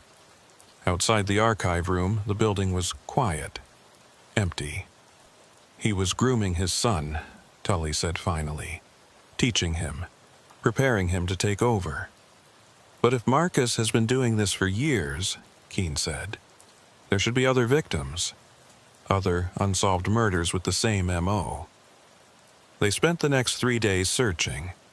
They looked at unsolved homicides across Ohio, Pennsylvania, and surrounding states, searching for cases with similar patterns. Young women strangled, posed with hands crossed over their chests, found in abandoned buildings. They found 6 more cases. 6 women murdered between 2013 and the present, all in different cities, all with the same signature. The cases had never been connected because they were spread out geographically and temporally, but when you laid them out together, the pattern was unmistakable. Marcus Grimes had been killing for almost a decade, moving from city to city, leaving bodies in his wake. And now, with his father's partner in custody and the old cases reopened, he decided to make himself known. Keene assembled a task force. They issued a bolo for Marcus Grimes, though they didn't have a current photo. They put surveillance on Vincent Mayhew in case Marcus tried to contact him again. They reached out to local police departments in cities where the unsolved murders had occurred. But weeks passed, and there was no sign of Marcus Grimes. It was like he'd disappeared into thin air. Then, on a cold morning in March, Keene received a letter at his office. It was postmarked from Cleveland, no return address. Inside was a single sheet of paper with a typed message. Agent Keene, you've been looking for me. I appreciate your diligence. My father always said the FBI was thorough. He respected that. You want to know why I visited Vincent? I wanted to see if he was still loyal, if he understood the importance of our work. He does. Even after all these years, he remembers what my father taught him. Dale Torrance was an experiment, a test to see if you'd connect the pieces. You did, faster than I expected. The 4 women in Youngstown were my father's. The others, scattered across the years, were mine. Each one carefully chosen, each one serving a purpose. You'll never find all of them. Some bodies will never be discovered. I'm writing this because I want you to understand something. My father was a great man. He saw the world clearly, without the delusions most people have. He taught me to see the same way. And now I'm teaching others. You caught Vincent, but he was old, careless. The new students are better, smarter. They're out there now, learning, practicing. By the time you find one, 3 more will have taken their place. You can't stop this, Agent Keene. My father's work will continue long after I'm gone. The structure he created, the purpose he defined, it's bigger than any one person. Enjoy your search. The letter wasn't signed. Keene read it 3 times, his hands shaking. Tully stood beside him, reading over his shoulder. He's recruiting, she said quietly, creating more killers. We need to trace this letter, Keene said. Find out where it was mailed from, who handled it. But they both knew it would lead nowhere. Marcus Grimes was too careful, too practiced. He'd been evading detection for years. The forensic team analyzed the letter. No fingerprints, no DNA, generic paper and envelope purchased from any office supply store. The postmark was from a postal facility in downtown Cleveland that processed thousands of letters a day. They interviewed employees at the facility, showed them a composite sketch of Marcus Grimes based on the detention center footage. Nobody remembered seeing him. Keene put the letter in an evidence bag and added it to the case file. Then he went back to his desk and stared at the wall of victims' photos. 4 women from Youngstown, 6 more from other cities. 10 lives ended, 10 families destroyed. And somewhere out there, Marcus Grimes was planning number 11. Weeks turned into months. The task force continued their work, following up on leads, investigating similar murders. They arrested 2 men in unrelated cases, both using similar methods but with no connection to Grimes. Copycats, maybe, or just killers with similar signatures. Vincent Mayhew went to trial and was convicted of the 4 Youngstown murders. He never admitted to anything, never spoke about Paul Grimes or Marcus. He was sentenced to life without parole. Leonard Barch filed a lawsuit against the Youngstown PD for wrongful prosecution. The case was settled out of court. Barch used the money to move to Florida, trying to build a new life away from the shadow of the accusations that had haunted him for 3 decades. Raymond Hargrove pled guilty to evidence tampering and served 2 years in federal prison. After his release, he wrote a book about the case trying to justify his actions. It didn't sell well, and Marcus Grimes remained free. Keene couldn't let it go. Even after the task force was disbanded, even after the case was officially moved to inactive status, he continued to work it. He kept files at home, spent his evenings reviewing evidence, looking for patterns. Tully stayed with it too. They'd meet for coffee once a week, compare notes, discuss theories. They became experts on Marcus Grimes, learning everything they could about him, trying to predict where he might surface next. One night, almost a year after they'd received the letter, Keene was alone in his apartment when his phone rang. It was an unknown number. He almost didn't answer, but something made him pick up. "Agent Keene." The voice was calm, measured, vaguely familiar. "Who is this?" "You know who this is." Keene's heart raced. He fumbled for his recording device, turning it on. "Marcus Grimes. I thought we should talk. You've been working so hard, trying to find me. It seems rude not to acknowledge your efforts." "Where are you?" Keene asked, trying to keep his voice steady. "Nearby. I've been watching you, Agent Keene. You and Agent Tully, you're dedicated. My father would have liked you." "Your father was a murderer." "My father was an artist," Marcus said. "He saw beauty in structure, in the careful orchestration of chaos into order. He taught me to see it too." "You're sick. You need help." Marcus laughed, a dry sound. "That's what everyone says about people like us. But we're not sick. We're evolved. We see past the lies society tells itself about the value of human life." "Then why are you calling?" Keene asked. "What do you want?" "I want you to understand that you'll never catch me. I'm too careful, too patient. But I also want you to keep trying. Because the game is what makes it interesting.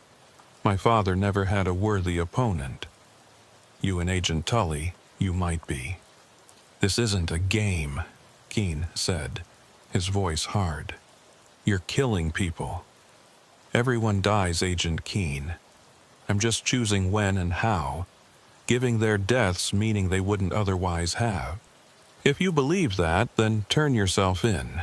Face justice. Justice is a construct, and constructs can be dismantled." Marcus paused. "I should go. But before I do, I want to give you something, a gift." "What kind of gift?" "Information. There's going to be another one, soon, in Cleveland. But I'm not going to tell you where or when. You'll have to figure it out." "Wait," Keene started. but the line went dead. He immediately called Tully, then contacted the task force coordinator. Within hours, they had every available agent working to prevent the next murder. They increased patrols in high-risk areas, put out alerts to local hospitals and shelters, warned women to be cautious. But Cleveland was a big city, with hundreds of abandoned buildings, thousands of potential targets. They couldn't protect everyone. 3 days passed, then a week. No new murders, no more contact from Marcus Grimes. Keene barely slept, spending every waking hour trying to think like the killer, trying to anticipate his next move. Then, on a Thursday evening, a body was found in an abandoned factory on the east side. A young woman, strangled, hands crossed over her chest. The same signature, the same careful positioning. Keene arrived at the scene within 30 minutes. The forensic team was already working, documenting everything. The victim's ID showed she was 24 years old, a graduate student at Cleveland State University. She'd been reported missing 2 days earlier. Keene stood over the body, looking down at her peaceful face, her hands arranged just so. And he felt something he hadn't felt in a long time. Helplessness. Despite everything they'd done, all the resources they'd used, all the warnings they'd issued, Marcus Grimes had still managed to kill again. And he would kill again. And again. Until they stopped him, or until he decided to stop himself.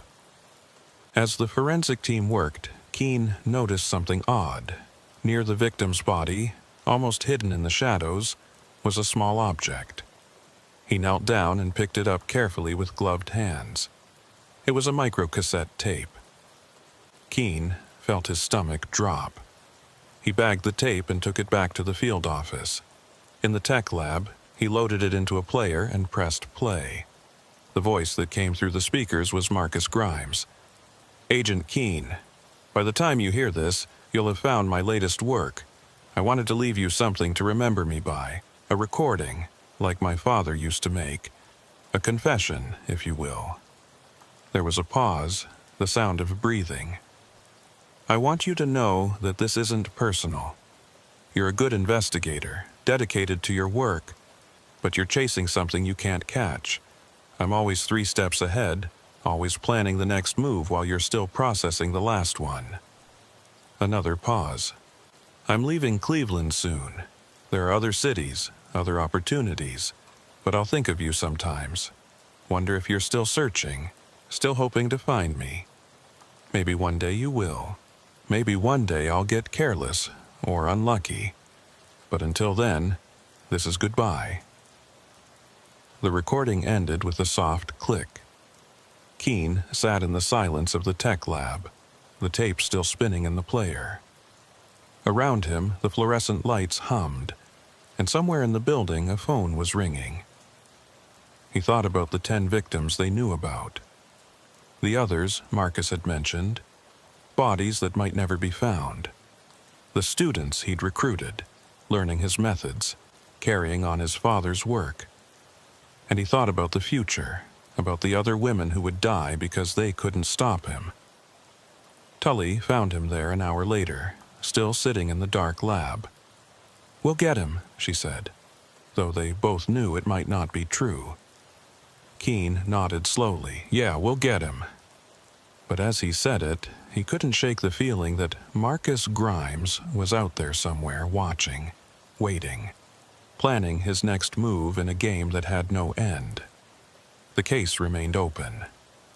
Keene and Tully continued to work it, following leads, investigating similar murders across the country.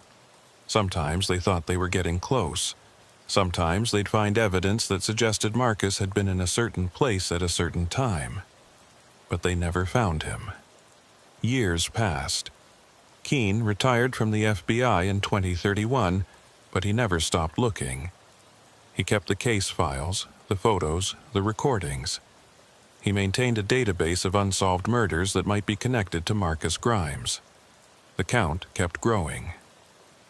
By the time Keene was 70, there were over 40 possible victims scattered across 15 states. But no arrests, no solid leads, just a trail of bodies and unanswered questions. Late one night in his retirement, Keene sat in his study looking at the wall where he'd pinned the victims' photos. 4 women from Youngstown, where it all started, 6 more in other cities, and dozens more whose cases might never be definitively linked to the Grimes family. His phone rang. Unknown number. He answered, though he knew he probably shouldn't. "Hello, Agent Keene." The voice was older now, rougher, but still unmistakable. "Marcus, I heard you retired. Thought I should call and congratulate you on a long career." Keene didn't say anything. What was there to say? "I'm an old man now," Marcus continued. "My health isn't what it used to be. But the work continues. I have students, protégés, people who understand what my father and I understood." "Where are you?" Keene asked, though he knew it was pointless. "Does it matter anymore? We're both old men now, Agent Keene. The game is almost over." "It was never a game. Everything's a game," Marcus said. "You just never learned the rules." He paused. "I'm calling to tell you something. I'm going to stop. Not because you caught me, but because I choose to. My work is done. The structure my father created, it's solid now, self-sustaining. I don't believe you. You don't have to believe me, but it's the truth. I've killed 43 people over the years. 43 lives given purpose and meaning through their deaths. That's my legacy." The line went quiet for a moment. Then Marcus spoke again, his voice softer. "Thank you, Agent Keene, for making it interesting, for giving me a worthy opponent. My father never had that." "Don't," Keene started, but the line went dead. He never heard from Marcus Grimes again. The murders continued sporadically over the years that followed, but the signature changed slightly, evolved. Different methods, different positioning. Whether it was Marcus's students or just other killers with similar pathologies, Keene couldn't say. He died in 2035, at the age of 74, the case still unsolved. The last thing he did before he passed was update his database one final time. 47 possible victims. 47 women whose deaths might be connected to Paul Grimes and his son. 47 families still waiting for answers. The files were inherited by Mara Tully, still working cold cases for the FBI.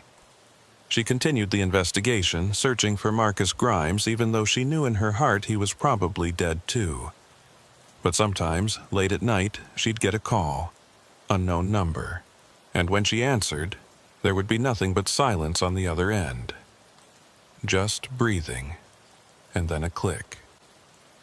And she'd wonder if somewhere out there Marcus Grimes was still alive, still watching, still playing his game. The confession tape that started it all sat in an evidence locker in Cleveland. The altered version and the original, side by side.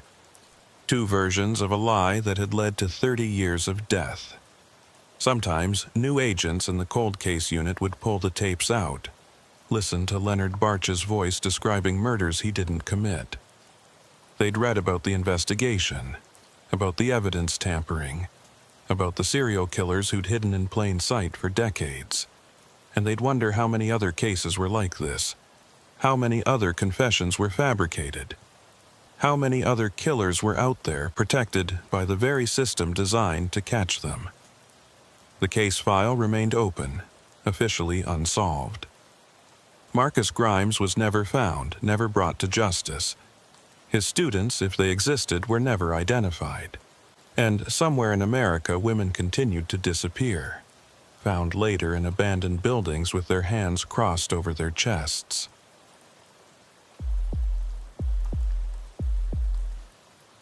The Appalachian Mountains looked different at night. Special Agent Quentin Yarborough had made this drive a dozen times over the past 2 years, always in daylight, always with clear skies and good visibility. But tonight, with fog rolling down from the ridges and his headlights barely cutting through the darkness, the familiar route felt alien and wrong. Beside him in the passenger seat, Sable Whitcomb sat with a laptop balanced on her knees, checking and rechecking the coordinates. She was the WITSEC handler for this particular asset, a woman who'd spent 15 years managing protected witnesses for the U.S. Marshal Service before transferring to the FBI's Witness Security Program. She knew these mountains as well as anyone, knew every safe house and fallback location in the region.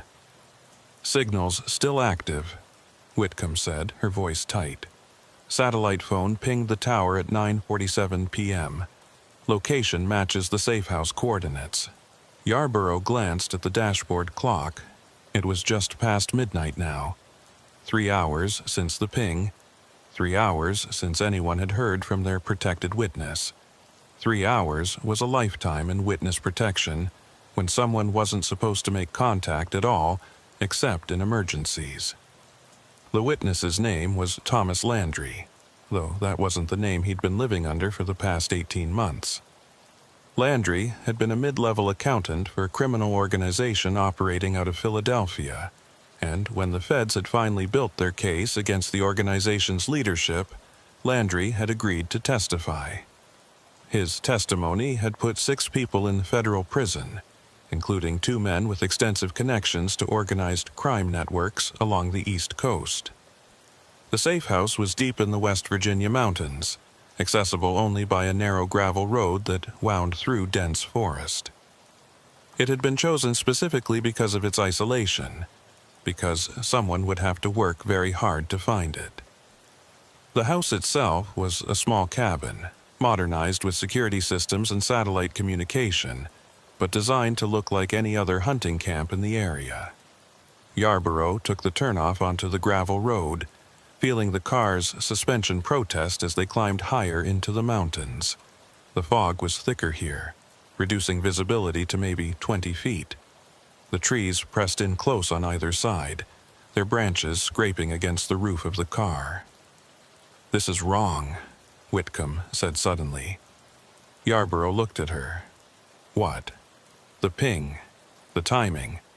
Landry knows better than to use the satellite phone except in a life-or-death emergency.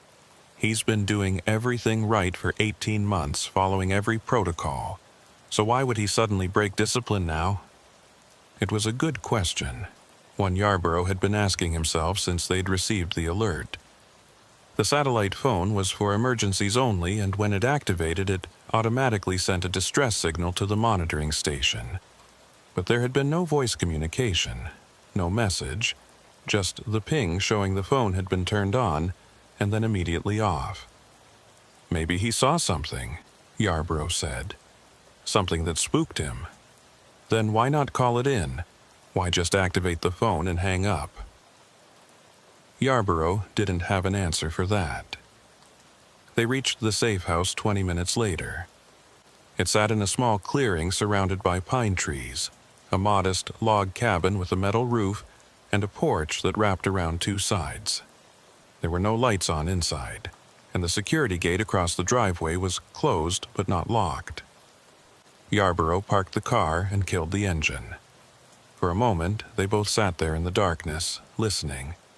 The forest was quiet except for the wind moving through the trees and the occasional creak of branches settling.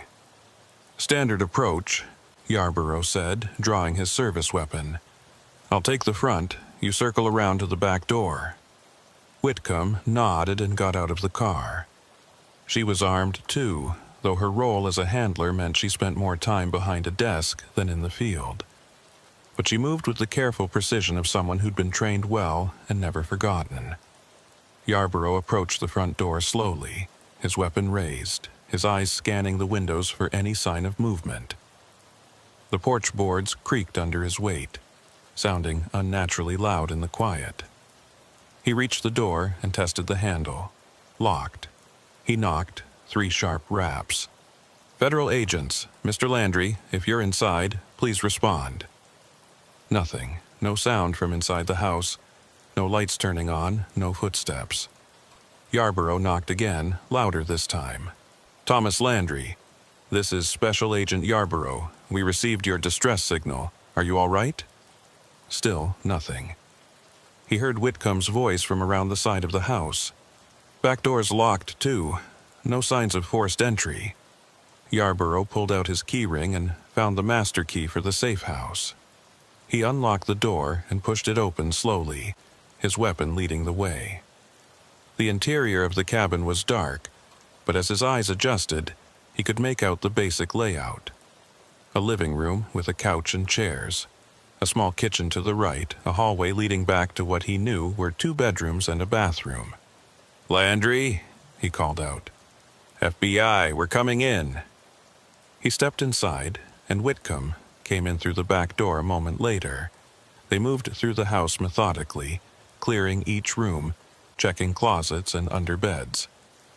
It didn't take long.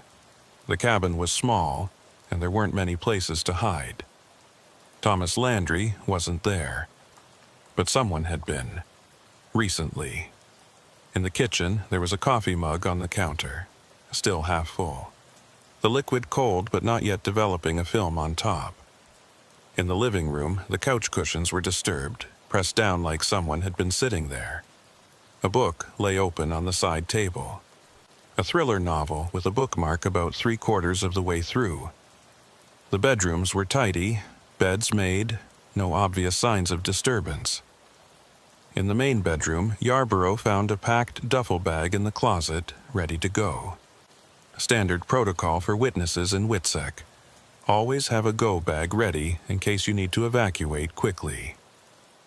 The satellite phone was on the nightstand beside the bed. Yarborough picked it up carefully, using a pen to avoid disturbing any fingerprints. The phone was off now, but the call log showed it had been activated at 9:47 p.m., just as Whitcomb had said. The call had lasted less than 10 seconds. Not long enough for voice communication, just long enough to trigger the distress beacon. Why would he activate it and then not talk? Whitcomb said, standing in the doorway. Yarborough examined the room more carefully. Everything looked normal at first glance, but as he looked closer, he started noticing small details that didn't quite fit. The books on the shelf were arranged differently than he remembered from his last security check. Not wrong, exactly, just different. A pair of shoes by the closet door were positioned at an odd angle, toes pointing away from the closet instead of toward it. And on the dresser, there was a framed photo of a mountain landscape that Yarborough didn't remember seeing before. "Was that photo here during the last inspection?" Yarborough asked, pointing. Whitcomb looked at it, frowning. "I don't think so. Landry wasn't supposed to have personal items. No family photos. Nothing that could identify him." Yarborough walked over and picked up the frame. It was a generic mountain scene, the kind of thing you might buy at a tourist shop. But when he turned it over, he saw something that made his pulse quicken. On the back of the frame, someone had written a date in pencil. October 14th. Today was October 15th. "He left this yesterday," Yarborough said, showing Whitcomb. "The day before he disappeared. Why would he do that? I don't know, but he wanted someone to find it." They searched the rest of the house more carefully, looking for other things that might have been placed or moved deliberately. In the bathroom, the medicine cabinet had been rearranged, with the bottles lined up in a way that seemed too neat, too orderly. In the kitchen, the refrigerator magnets were positioned to spell out what looked like random letters. TRACK. "He's leaving us messages," Whitcomb said. "But why not just write a note?" "Because he thought someone else might find it first," Yarborough said. "Someone who wasn't us." The implications of that settled over them like a cold weight. If Landry thought the safe house had been compromised, if he believed someone other than the FBI might come looking for him, then they had a serious problem. WITSEC locations were supposed to be absolutely secure, known only to a handful of people with the highest clearances. Yarborough pulled out his phone and called the regional coordinator for witness protection, a senior agent named Malcolm Driscoll. The call went through on the second ring. "Yarborough," Driscoll said.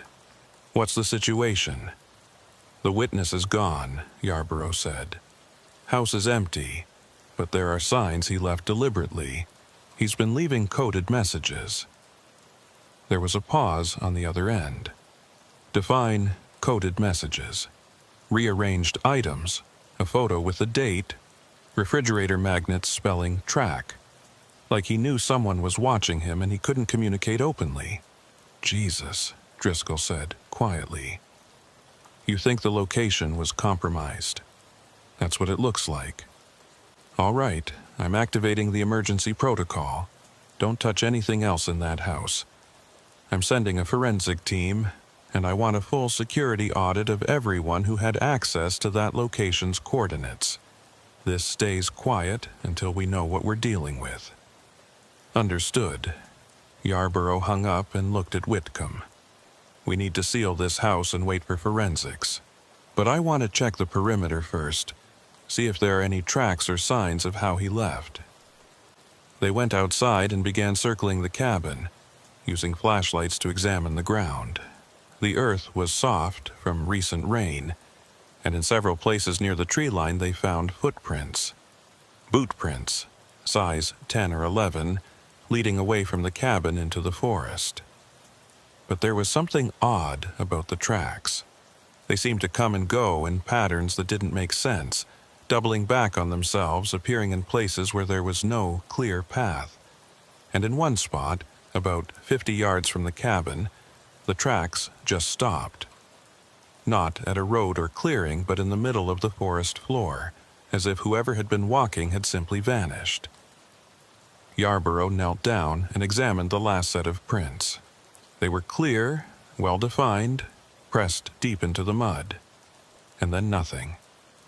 Just undisturbed forest floor stretching in every direction. "That's not possible," Whitcomb said, standing beside him. "You can't just disappear in the middle of the woods." "No," Yarborough agreed. "You can't." But the evidence was right there in front of them.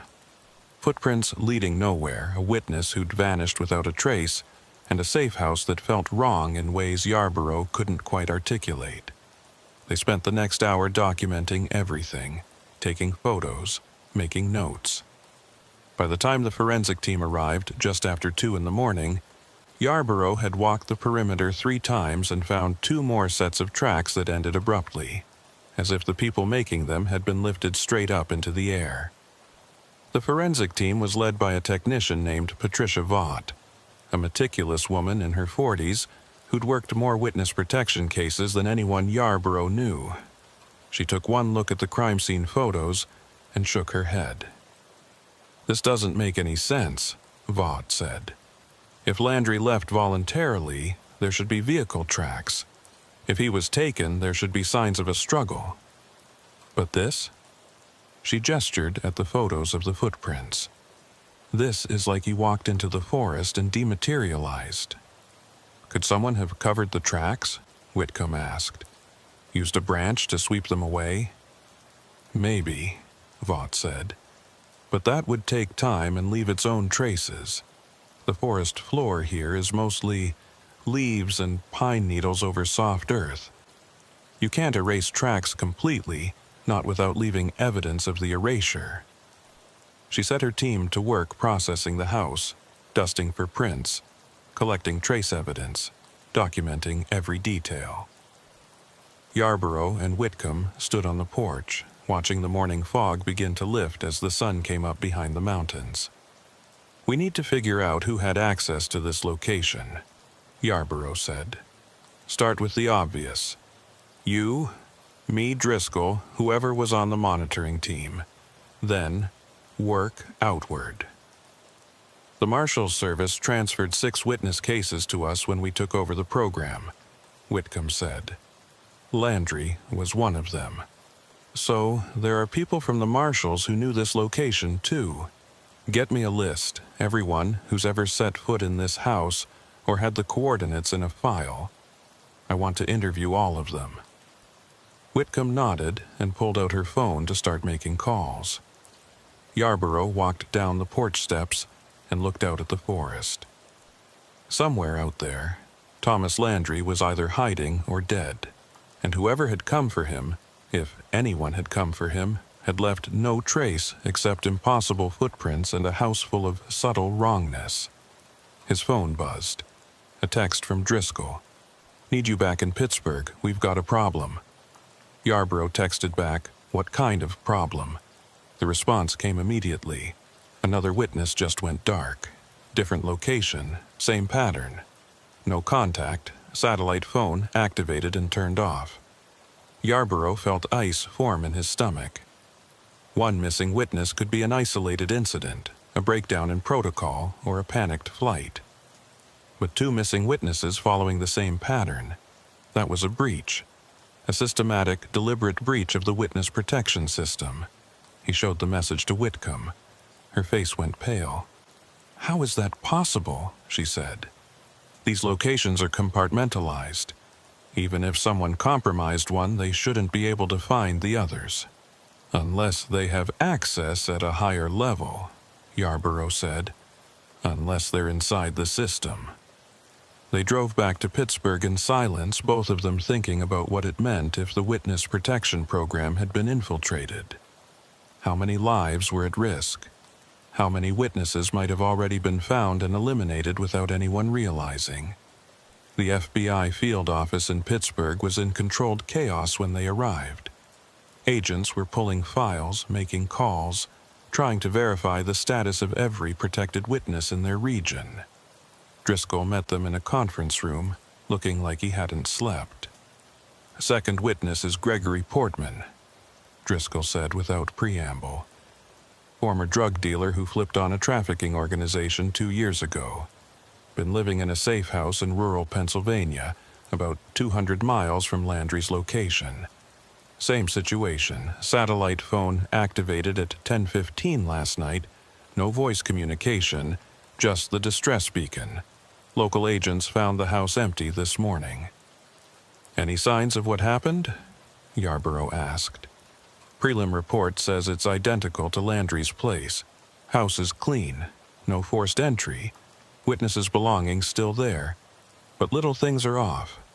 Items moved, furniture rearranged slightly, and there are footprints outside that don't make sense, tracks that start and stop with no explanation." Whitcomb sat down heavily. "Someone's hunting them. Systematically." "That's what it looks like," Driscoll said. "But here's what I can't figure out. Both witnesses activated their satellite phones within half an hour of each other. Same night, same approximate time. What are the odds of that being coincidence?" "Zero," Yarborough said. "They were both compromised at the same time, coordinated. Which means someone has access to our entire system," Driscoll said. "Someone who can find multiple witnesses simultaneously and knows how to make them disappear without leaving evidence." The three of them looked at each other, the weight of that realization hanging between them. The witness protection program was supposed to be impenetrable. The last line of defense for people whose lives depended on secrecy. If it had been breached, if someone was inside the system, then everything they'd built was compromised. "We need to lock down every active witness," Yarborough said. "Move them to new locations, change all the protocols, and we need to find out who's leaking information." "Already started," Driscoll said. "But moving 40 witnesses without raising alarms is going to take time. And if whoever's doing this realizes we're on to them, they might accelerate their timeline." "What about local law enforcement?" Whitcomb asked. "Both safe houses are in rural areas. Have we checked with local deputies, see if they've noticed anything unusual?" Driscoll nodded. "There's a deputy in West Virginia who patrols near Landry's location. Name's Harlan Voss. I've got him coming in this afternoon to give a statement." Deputy Harlan Voss arrived at the field office at 3 o'clock that afternoon. He was a man in his early 50s, with the weathered look of someone who'd spent his life in the mountains. He wore his uniform neatly pressed, his badge polished, and he sat in the interview room with the careful stillness of someone who was used to waiting. Yarborough and Whitcomb interviewed him together, with Driscoll watching from behind the two-way mirror.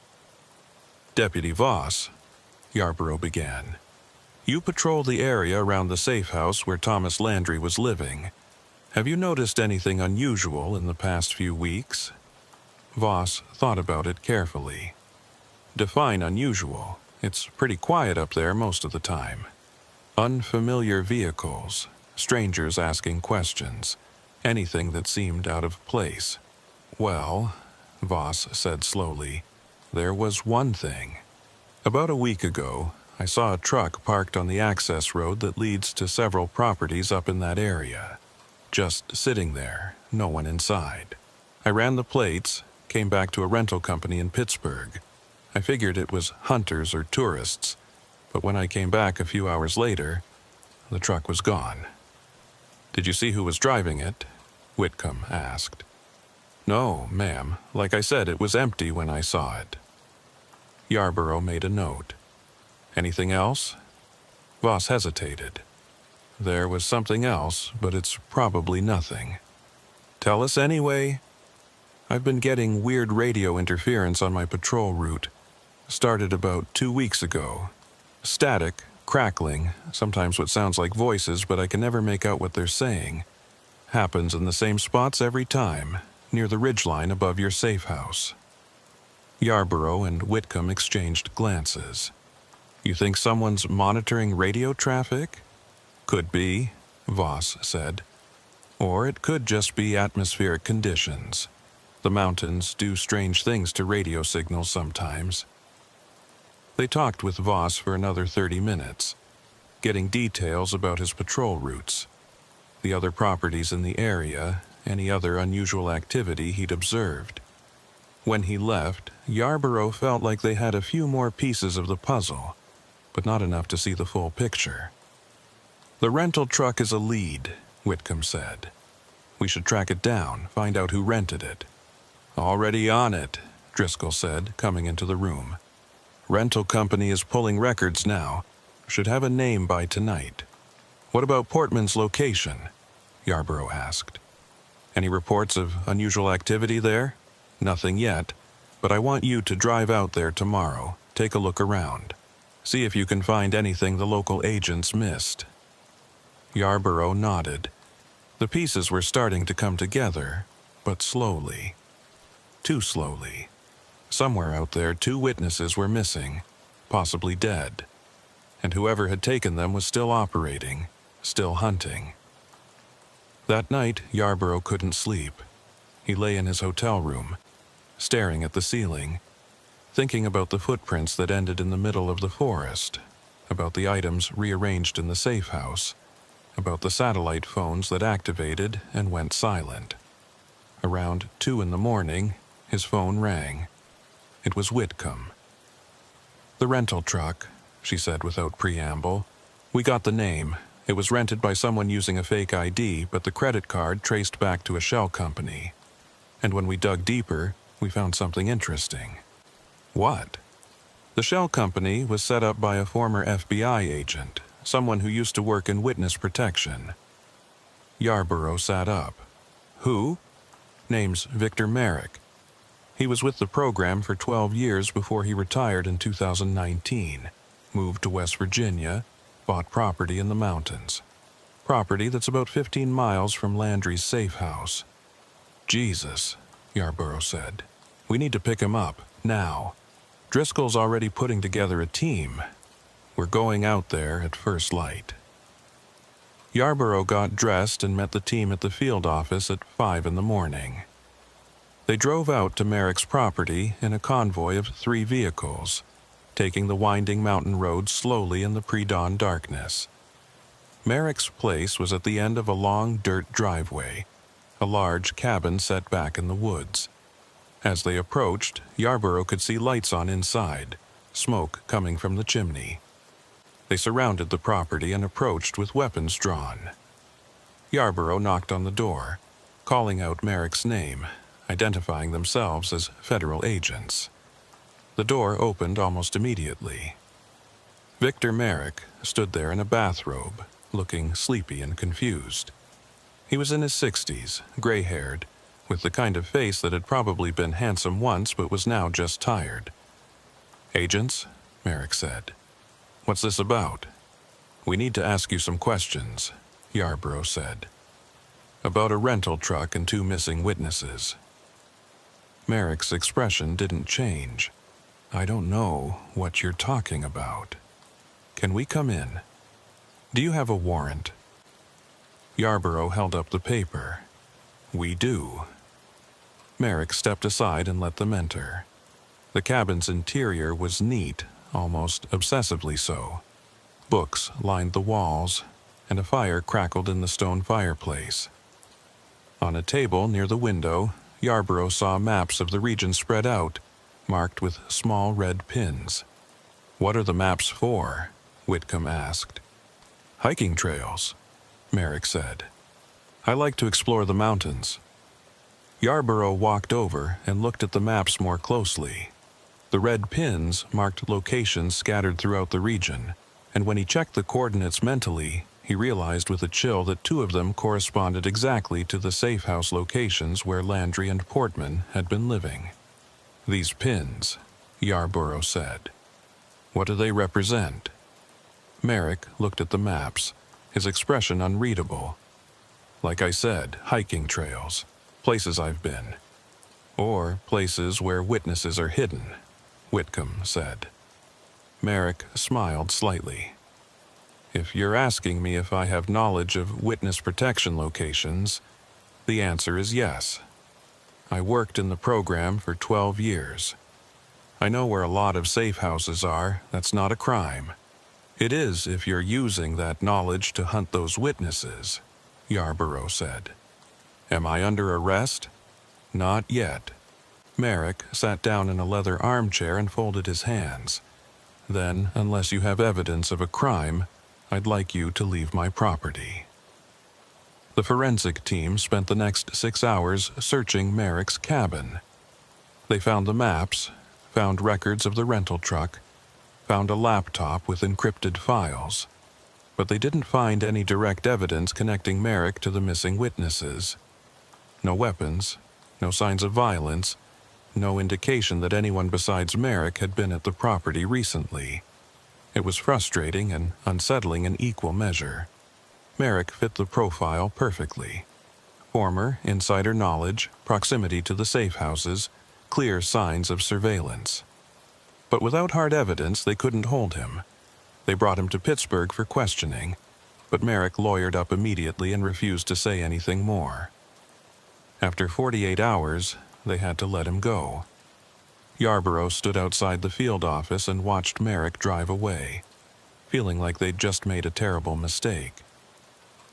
"He's our guy," Whitcomb said beside him. "I know it." "Knowing and proving are 2 different things," Yarborough said. His phone buzzed. Another text from Driscoll. "Third witness just went dark. We have a serious problem. The 3rd missing witness was named Angela Mercer. She'd been living under protection in a farmhouse outside of Harrisburg, Pennsylvania, for the past 9 months after testifying against a human trafficking ring. Her handler had received the satellite phone ping at 11:23 p.m., the same pattern as the others. Brief activation, no voice communication, immediate disconnect." Yarborough and Whitcomb arrived at the farmhouse just after dawn. The property was surrounded by open fields, visible from the road, which made it different from the isolated mountain locations where Landry and Portman had been placed. This house had been chosen for the opposite reason. It was in plain sight, surrounded by neighbors who would notice if anything unusual happened. But something unusual had happened, and nobody had seen a thing. The local FBI agents who'd arrived first were waiting on the front porch. One of them, a young agent named Torres, walked over as Yarborough got out of the car. Same as the others, Torres said.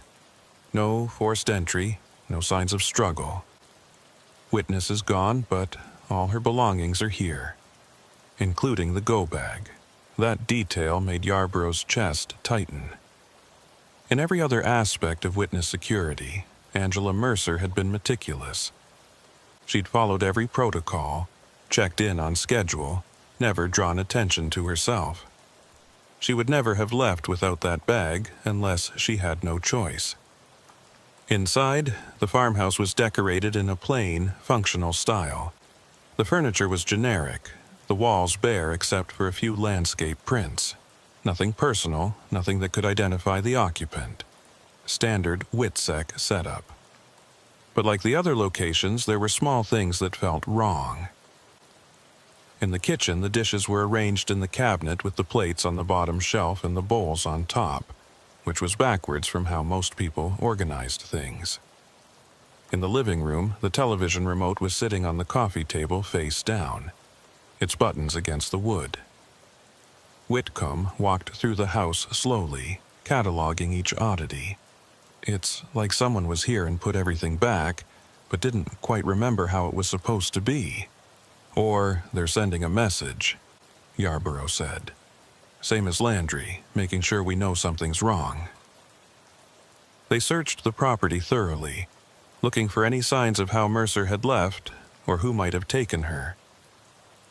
In the barn behind the house, they found fresh tire tracks, but they led to and from the main road in a normal pattern, nothing suspicious.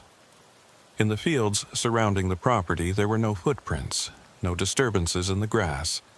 It was as if Angela Mercer had simply evaporated. The forensic team arrived an hour later, led again by Patricia Vaught. She'd been working around the clock on all 3 cases, and the strain was showing in her face. She examined the house with the same meticulous care she'd shown at the other locations, taking samples, dusting for prints, documenting every detail.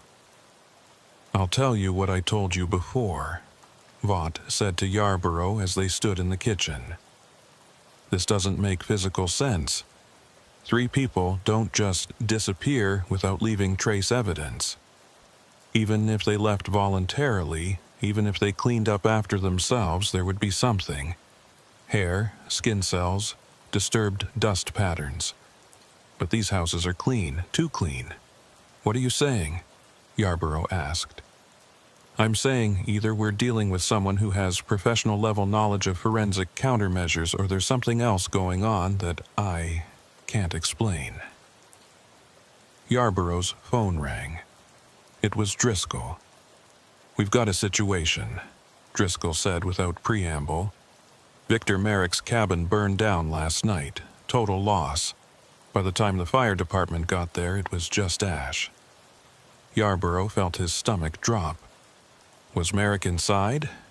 No, he wasn't there. Nobody knows where he is. His truck is gone, and he's not answering his phone.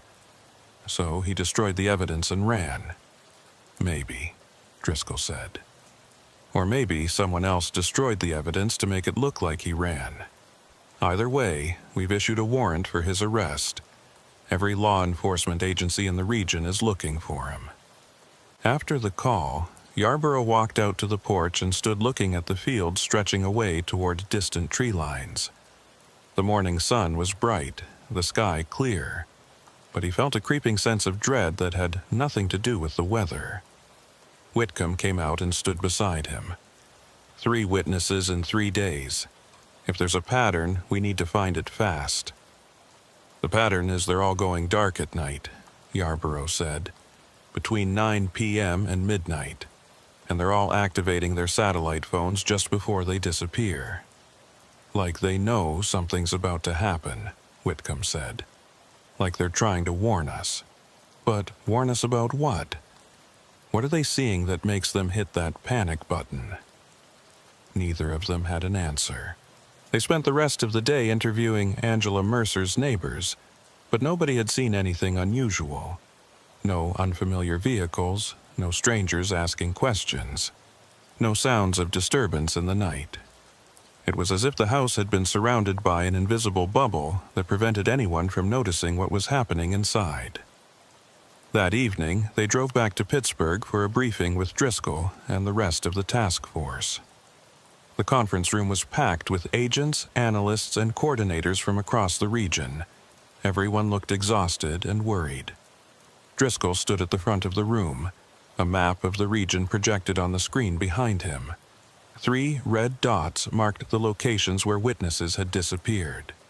"We've identified 15 active witnesses in this region who might be at risk," Driscoll said. "We're in the process of relocating all of them to new, secure locations, but it's taking time. We need to find out who's compromising these sites before we lose anyone else." "What about Merrick?" someone asked. "Still at large," Driscoll said. "But I'm not convinced he's working alone. The timing of these disappearances suggests coordination, multiple people moving simultaneously. One person couldn't cover that much ground that quickly." "What about the footprints?" Yarborough asked. "The ones that just stop. Has anyone figured out how that's possible?" A forensic analyst named Grayson stood up. "We've been analyzing the ground disturbance patterns. The tracks don't just stop, they fade. Like the weight pressing into the earth gradually decreased until there was no impression left, which is physically impossible unless the person was somehow getting lighter as they walked." A murmur went through the room. Nobody wanted to say what they were all thinking. That the evidence didn't make sense because it couldn't make sense because something was happening that fell outside normal parameters of investigation. "There has to be a rational explanation," Driscoll said firmly. "Keep looking. Keep analyzing. We're missing something." After the briefing, Yarborough and Whitcomb went to a nearby diner to grab food. They sat in a booth near the back, pushing eggs and toast around their plates without much appetite. "You ever work a case like this before?" Yarborough asked. Whitcomb shook her head. "Nothing close. I've seen witnesses get found and killed, but it's always sloppy. Someone talks, information leaks, the witness makes a mistake. But this is different. This is surgical, precise. Like someone's been planning it for a long time," Yarborough said. His phone buzzed with a text. It was from Deputy Harlan Voss. "Need to talk. Found something near the Landry property. Can you meet me there tomorrow morning?" Yarborough texted back. "What did you find?" The response came a moment later. "Can't explain over text. You need to see it." The next morning, Yarborough and Whitcomb drove back into the West Virginia mountains. They met Deputy Voss at a turnoff about a mile from where Landry's safe house had been. Voss was standing next to his cruiser looking like he hadn't slept. "Deputy," Yarborough said as they got out, "what did you find?" Voss gestured toward the tree line. "Follow me. It's about a quarter-mile in." They hiked into the forest, following Voss along a deer trail that wound between the pines. The morning was cool and quiet, with mist still hanging in the low places between the trees. After about 15 minutes, Voss stopped and pointed. "There," he said. In a small clearing, barely visible through the undergrowth, was a structure. It looked like a hunting blind at first, but as they got closer, Yarborough realized it was something else. It was a platform built about 15 feet off the ground in a large oak tree, camouflaged with branches and leaves. On the platform was equipment: a telescope, a camera with a long lens, and what looked like radio monitoring gear. "I found it yesterday while I was tracking the property boundaries," Voss said. "Someone's been watching Landry's house from here, has a clear line of sight."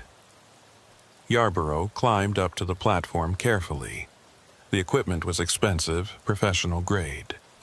The camera's memory card was gone, but the telescope was still aligned, pointing directly toward where Landry's cabin sat in the valley below. The radio equipment was powered off, but when he turned it on, it immediately began picking up static and fragments of transmissions.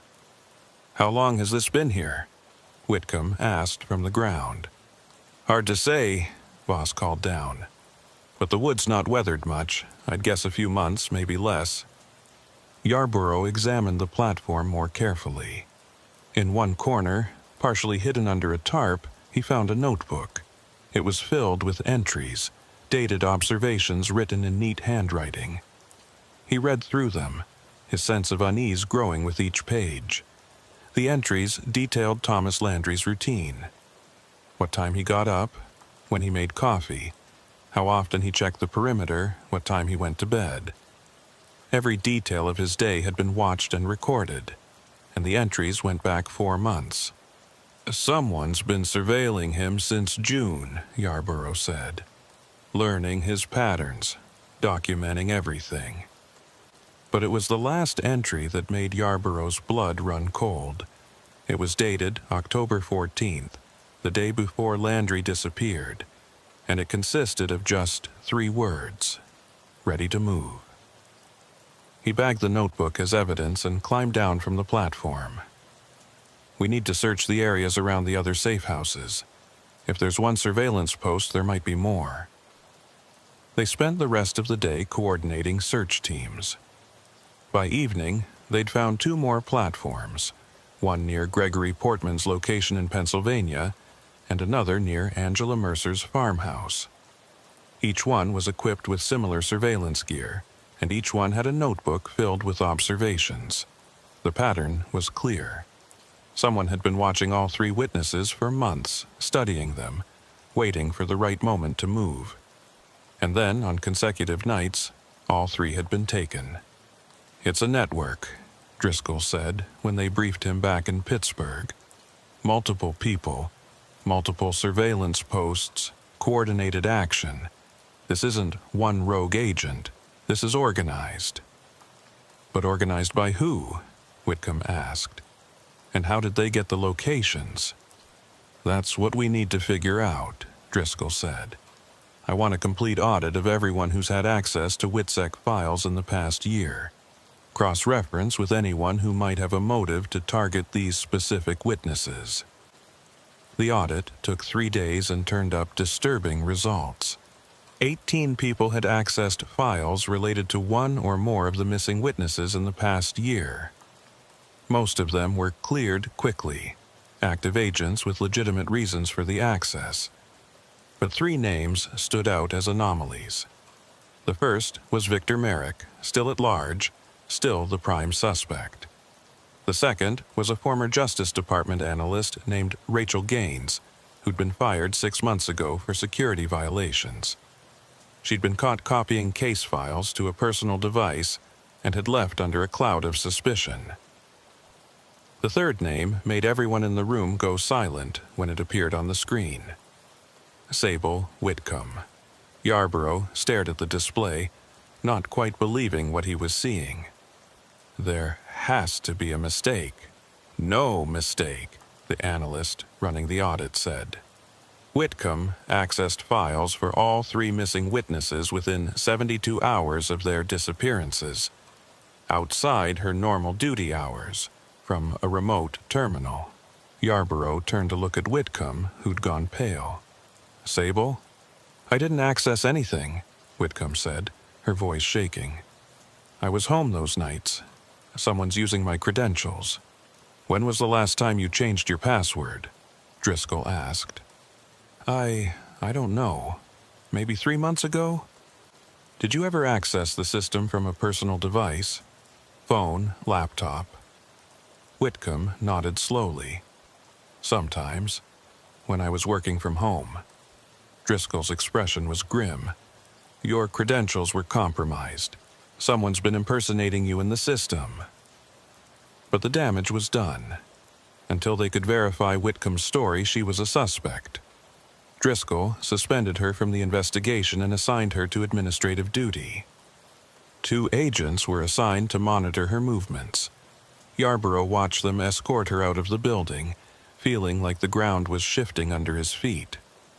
Whitcomb had been his partner on this case from the beginning. If she was involved, if she'd been feeding information to whoever was hunting these witnesses, then everything they'd done together was compromised. But he didn't believe it. couldn't believe it. He'd worked with Whitcomb long enough to trust his instincts, and his instincts said she was telling the truth. He spent the next 2 days tracking down Rachel Gaines, the fired analyst. She was living in Baltimore now, working as a paralegal for a private law firm. When Yarborough showed up at her apartment with a warrant, she let him in without resistance. "I knew someone would come eventually," Gaines had said, sitting on her couch.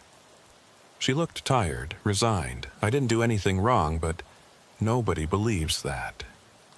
"Your credentials were used to access witness protection files," Yarborough said. "Multiple times." "I know. I figured that out when I got fired. Someone hacked my accounts, used them to access files I'd never looked at. But the investigators didn't care. They just wanted someone to blame." "Do you know who hacked you?" Gaines shook her head. "I've been trying to figure that out for months. Whoever did it was good. They covered their tracks, made it look like I was the one accessing the files. Why would someone target you specifically?" "Because I was easy," Gaines said. "I made mistakes, used weak passwords, accessed the system from unsecured networks. I was a vulnerability, and someone exploited it." Yarborough believed her. The pattern was becoming clear. The hacker wasn't just targeting the witnesses themselves, but the infrastructure protecting them. They'd compromised credentials, used legitimate access to gather information, and then systematically hunted their targets. But that still didn't answer the biggest question: who was behind it? The break came from an unexpected source. Deputy Harlan Voss called Yarborough late one night, his voice urgent. "Agent Yarborough, I've been monitoring those radio frequencies I told you about. The interference near the surveillance posts, and I just picked up something you need to hear." "What is it?" "A conversation. 2 people talking on an encrypted channel. I couldn't decode it all, but I caught fragments. Names, locations, and one phrase that came through clear. Phase 2 begins tomorrow." Yarborough felt adrenaline spike through his system. "Can you trace the signal?" "I'm trying. It's bouncing off repeaters, hard to pin down, but I think it's coming from somewhere in the mountains. Same general area as the surveillance posts. I'm on my way." Yarborough grabbed his gear and drove through the night, pushing the speed limit on the dark mountain roads. He met Voss at a ranger station near the Virginia border, where the deputy had set up his radio equipment. "The signal's intermittent," Voss said, adjusting dials. "But when it comes through, it's strong. Someone's broadcasting from close by." They spent the next hour triangulating the signal using Voss's equipment and the GPS in Yarborough's phone. The source seemed to be coming from a ridge about 5 miles to the west, in a remote area with no roads or marked trails. "We'll have to hike in," Voss said, "and it'll be dark. Then we better get started."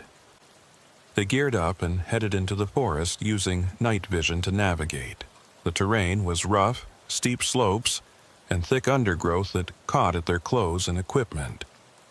After 2 hours of climbing, they reached the ridge, and found something neither of them had expected. In a small valley on the far side of the ridge, hidden from any road or trail, was a compound. 3 buildings arranged in a triangle, connected by gravel paths. Generator-powered lights illuminated the area, and Yarborough could see people moving between the structures. "What is this?" Voss whispered. Yarborough pulled out binoculars and studied the compound. The buildings looked like they'd been there for years, but they'd been maintained carefully, camouflaged from aerial view with netting and natural vegetation. In the largest building, through a window, he could see computer equipment, multiple monitors, communications gear. This wasn't just a surveillance post, this was a command center. As they watched, a figure emerged from one of the buildings. Even at this distance, even in the uncertain light, Yarborough recognized him. Victor Merrick. But Merrick wasn't alone.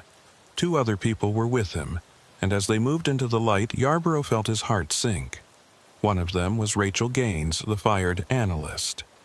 The other was someone Yarborough had never seen before, a tall man in dark clothing who moved with military precision. "We need backup," Yarborough said quietly. "A lot of it." But before he could reach for his radio, something happened that changed everything. The lights in the compound suddenly went out, all of them simultaneously plunging the valley into darkness. And in that darkness, Yarborough heard screaming, not from the compound, from somewhere else, somewhere closer. He spun around, his flashlight cutting through the trees. Behind them, maybe 50 yards back along the trail they'd hiked, he could see movement. Figures in the darkness, moving fast, coming toward them. "Run," Yarborough said. They crashed through the forest, abandoning stealth for speed. The figures behind them were faster, gaining ground. Yarborough could hear footsteps, breaking branches, the sound of pursuit. They burst out onto a logging road and Voss pointed to the left. "My cruiser, half a mile." They ran along the road, gasping for breath, the sounds of pursuit still behind them. Yarborough risked a glance back and saw 3 figures silhouetted against the trees, running with inhuman speed. They reached the cruiser and Voss fumbled with his keys.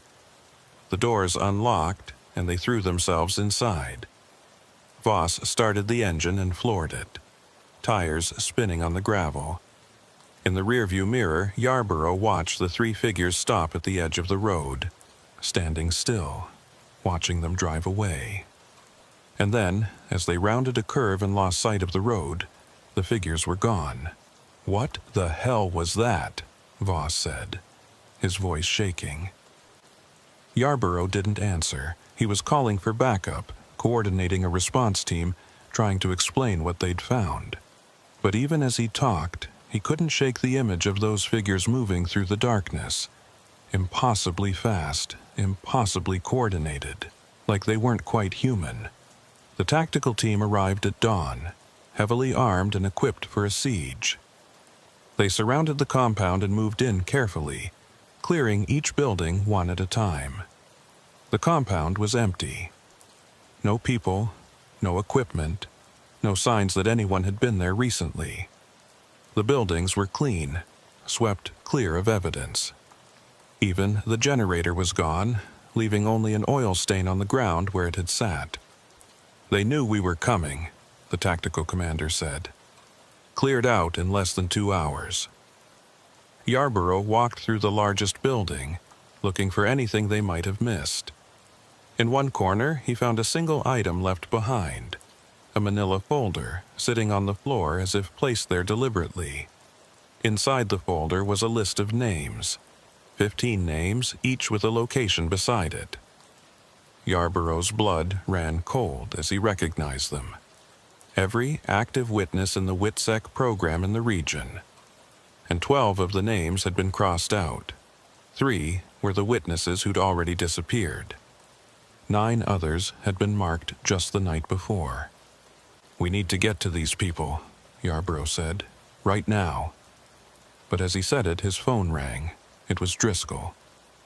"We've got a problem," Driscoll said. 4 more witnesses just went dark, all at the same time. Different locations, but the same pattern. Satellite phones activated and shut off. Yarborough looked down at the list in his hand. 4 of the newly marked names. "They're accelerating," he said. "Whatever they're doing it faster." "We're evacuating everyone else," Driscoll said. "But I need you back here. We have to figure out what's really going on before we lose everyone." Yarborough took one last look at the empty compound, at the place where their suspects had been just hours ago. Then he climbed into the tactical vehicle for the ride back to Pittsburgh. On the drive, he couldn't stop thinking about those figures in the darkness, about the way they'd moved, the speed, the coordination, about the footprints that ended in the middle of the forest, the houses that felt wrong, the witnesses who vanished without trace. Something was happening that didn't fit the normal patterns of investigation. Something that made him question whether they were dealing with criminals at all or something else entirely. The FBI field office in Pittsburgh had become a fortress. Every remaining witness in the region had been relocated to the building itself, placed under armed guard in secure rooms on the upper floors. It was a desperate measure, breaking every protocol about keeping witnesses separated and locations compartmentalized. But with 7 people already missing and the threat accelerating, Driscoll had decided that concentration of security was better than distributed vulnerability. Yarborough sat in the operations center, watching security feeds from 16 different locations. The remaining witnesses were spread across 4 floors, each one monitored by cameras, each door guarded by armed agents. Nothing was getting in without being seen, but that didn't make him feel any safer. Whitcomb had been cleared after the IT forensics team confirmed her credentials had been cloned by sophisticated malware. The hack had occurred 3 months ago, when she'd opened what looked like a routine case file attachment. Since then, someone had been accessing the system as her, leaving digital footprints that implicated her while staying completely invisible themselves. She sat beside Yarborough now, looking exhausted and angry. "Who has that level of technical skill?" she asked. "That's not some amateur hacker. That's state-level capabilities. Or someone trained by state-level actors," Yarborough said. He was thinking about Victor Merrick, about his 12 years in witness protection. What kind of contacts had he made during that time? What kind of skills had he learned? Driscoll entered the operations center with Patricia Vaught and 2 other agents Yarborough didn't recognize. They introduced themselves as specialists from the Behavioral Analysis Unit at Quantico. "We've been analyzing the pattern of disappearances," one of them said. Her name was Dr. Elena Frost, a psychologist who specialized in organized crime and cults. "And we think you're dealing with something more complex than a vendetta or a hit operation." "Explain," Driscoll said. "The surveillance posts, the coordinated timing, the careful staging of evidence in the safe houses, these all suggest ritualistic behavior. Someone isn't just killing these witnesses. They're taking them according to a specific plan, following a pattern." "What kind of pattern?" Yarborough asked Dr. Yund. Frost pulled up a map, showing the 7 disappearance locations. "Look at the geography. When you connect the points in chronological order, they form a shape. Not a random scatter pattern, but a deliberate geometric configuration." Yarborough stared at the map. She was right. The 7 points, when connected, formed something like an incomplete star or pentagram, with 2 points still missing to complete the shape. "How many more witnesses would they need to complete the pattern?" Whitcomb asked, her voice quiet. 2, Under Frost said. "Based on the geometry, we can predict approximately where those 2 locations would need to be." She highlighted 2 areas on the map. One somewhere in eastern Ohio, one in western Maryland. Yarborough checked the list of remaining witnesses. 2 of them had been relocated from addresses that fell within those predicted zones: Marcus Stillwell in Ohio and Jennifer Parr in Maryland. "They're both here now," Driscoll said. "Under guard. They're not going anywhere." "That might not matter," Dr. Frost said. "If this is ritualistic behavior, the geography might be symbolic rather than literal. The point isn't where the witnesses are taken from, but where they're taken to." A chill ran through the room.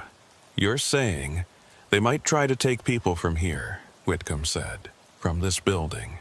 It's possible. If completing the pattern is important to them, they won't stop just because the targets are protected." Driscoll stood up.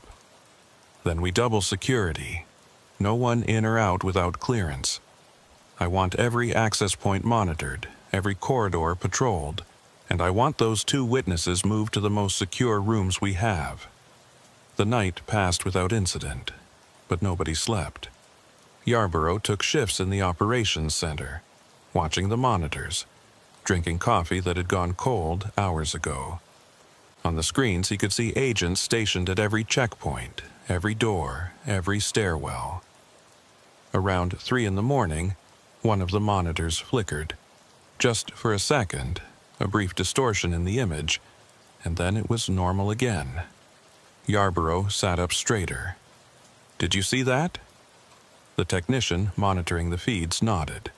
Probably just a glitch. These systems had been running constantly for days. But Yarborough didn't think it was a glitch. He called down to the security desk on the floor where the flicker had occurred. "This is Yarborough. Do a visual check of all witnesses on floor 6. Eyes on every subject." The radio crackled. "Copy that. Checking now." 2 minutes later, the response came back. "All subjects accounted for. No problems." Yarborough relaxed slightly. Maybe it had been a glitch after all. But 10 minutes later, another monitor flickered. Different floor, different camera. This time, the distortion lasted longer. Maybe 3 seconds. When the image cleared, Yarborough could have sworn something in the hallway looked different, though he couldn't say exactly what. "Run diagnostics on the camera system," he ordered. The technician worked at his keyboard, bringing up system logs and status reports. Everything's showing normal, no faults, no interruptions in the feed. Then what's causing the flickers? I don't know. Yarborough called Whitcomb, who was supposed to be resting in one of the offices. She answered on the first ring, sounding wide awake. "What is it?" "The cameras are acting weird. Can you come down to the operations center?" "On my way." She arrived 5 minutes later, and they watched the monitors together. For almost an hour, nothing happened. The feeds remained steady, showing agents at their posts, witnesses in their rooms, empty corridors. Then, at 4:17 a.m., every camera in the building went dark simultaneously. The operations center erupted in controlled chaos. Technicians frantically tried to restore the feeds while agents grabbed weapons and rushed toward the stairwells.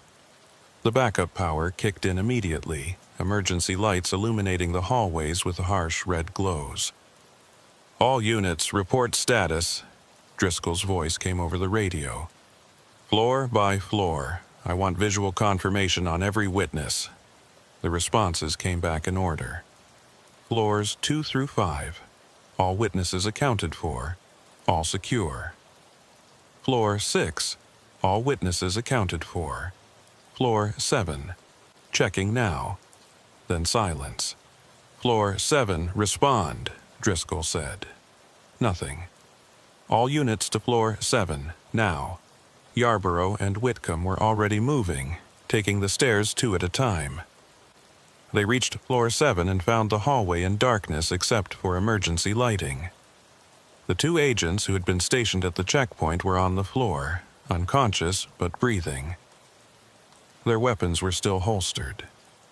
"Medical to floor 7, Yarborough called into his radio, then to Whitcomb. "Check the witness rooms." They moved down the hallway, weapons drawn. The first room they checked was empty, the bed undisturbed. The second room held a witness who was asleep and unharmed, oblivious to the chaos. The third room was Marcus Stillwell's. The door was standing open. Inside, the room was empty. The bed was made. Marcus Stillwell's belongings were still there. His clothes in the closet, his book on the nightstand, his shoes by the door. But Stillwell himself was gone. And the window, which had been sealed and alarmed, was open. Cold air was blowing in from outside. Yarborough looked out the window. They were 7 floors up, and there was no fire escape, no ledge, no way to climb down. Just a straight drop to the parking lot below. "How is this possible?" Whitcomb said. The cameras came back online 30 seconds later. The technicians in the operations center reviewed the footage, but the gap in the recording was absolute. For exactly 11 minutes, every camera in the building had captured nothing but static. No images, no sound, just electronic noise. The two agents who'd been knocked unconscious couldn't explain what had happened. One moment they were standing at their post. The next, they were waking up on the floor with paramedics standing over them. No memory of being attacked, no awareness of anyone approaching. Just a blank space where 11 minutes should have been. Medical examination showed no signs of trauma, no drugs in their system, no explanation for their sudden unconsciousness. Marcus Stillwell was simply gone. Driscoll ordered a complete lockdown of the building and a floor-by-floor search. Every room, every closet, every utility space was checked. But Stillwell wasn't found. Somehow, impossibly, he'd been taken from a secure room on the 7th floor of a locked-down federal building surrounded by armed agents. As dawn broke over Pittsburgh, Yarborough stood in the parking lot looking up at the open window. A forensic team was still processing Stillwell's room, but he knew they wouldn't find anything. Just like all the other locations, just like all the other disappearances, there would be no evidence, no traces, nothing to explain what had happened. Whitcomb came out of the building and stood beside him. "Patricia found something," she said quietly. "What?" "In Stillwell's room, on the wall behind where the bed was. Someone had written something in pencil, very faint. You'd only see it if you moved the bed." "What did it say?"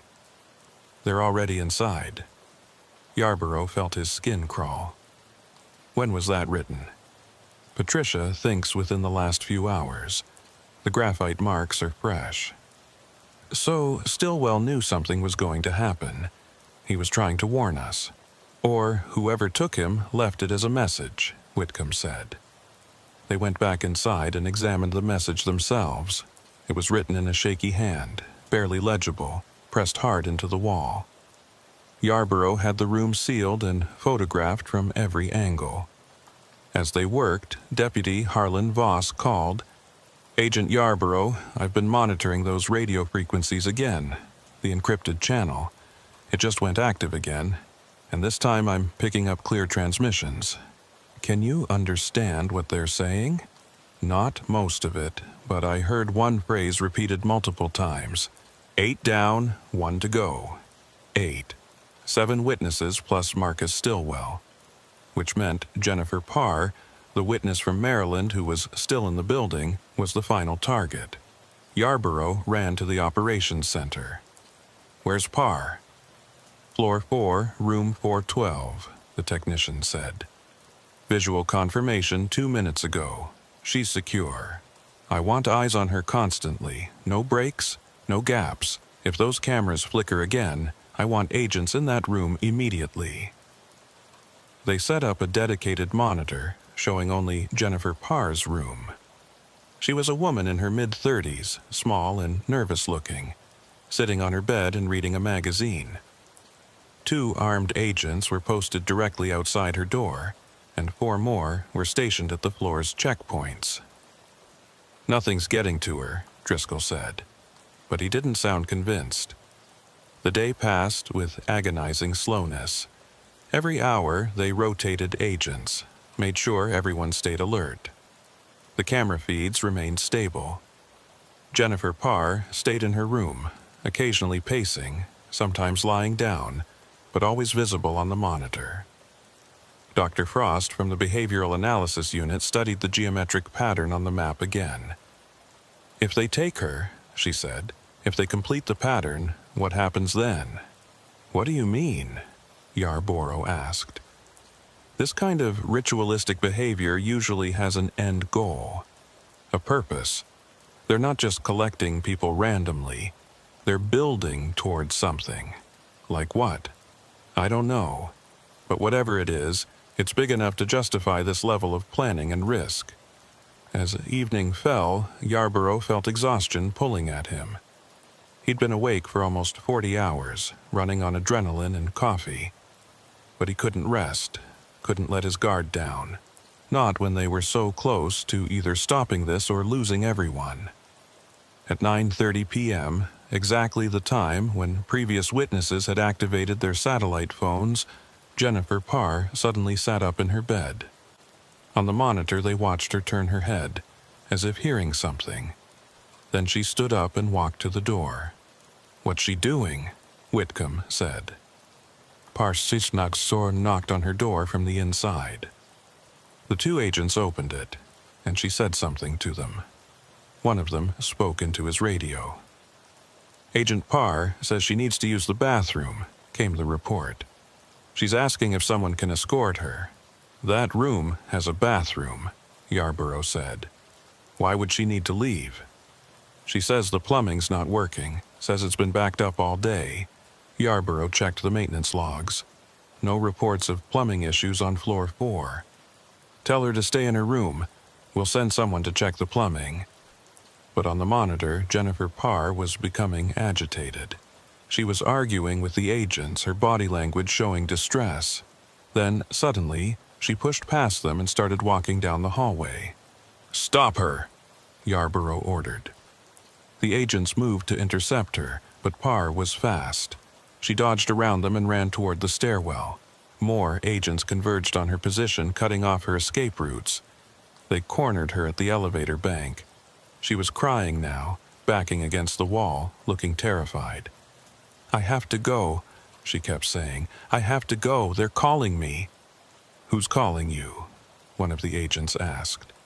"I don't know, but I have to go to them. I have to." They restrained her carefully and brought her back to her room. A doctor was called to sedate her, to calm her down. As they administered the medication, Parr kept crying, kept saying she had to leave, that they were waiting for her. "What's happening to her?" Whitcomb asked. Dr. Frost watched the monitor with a troubled expression.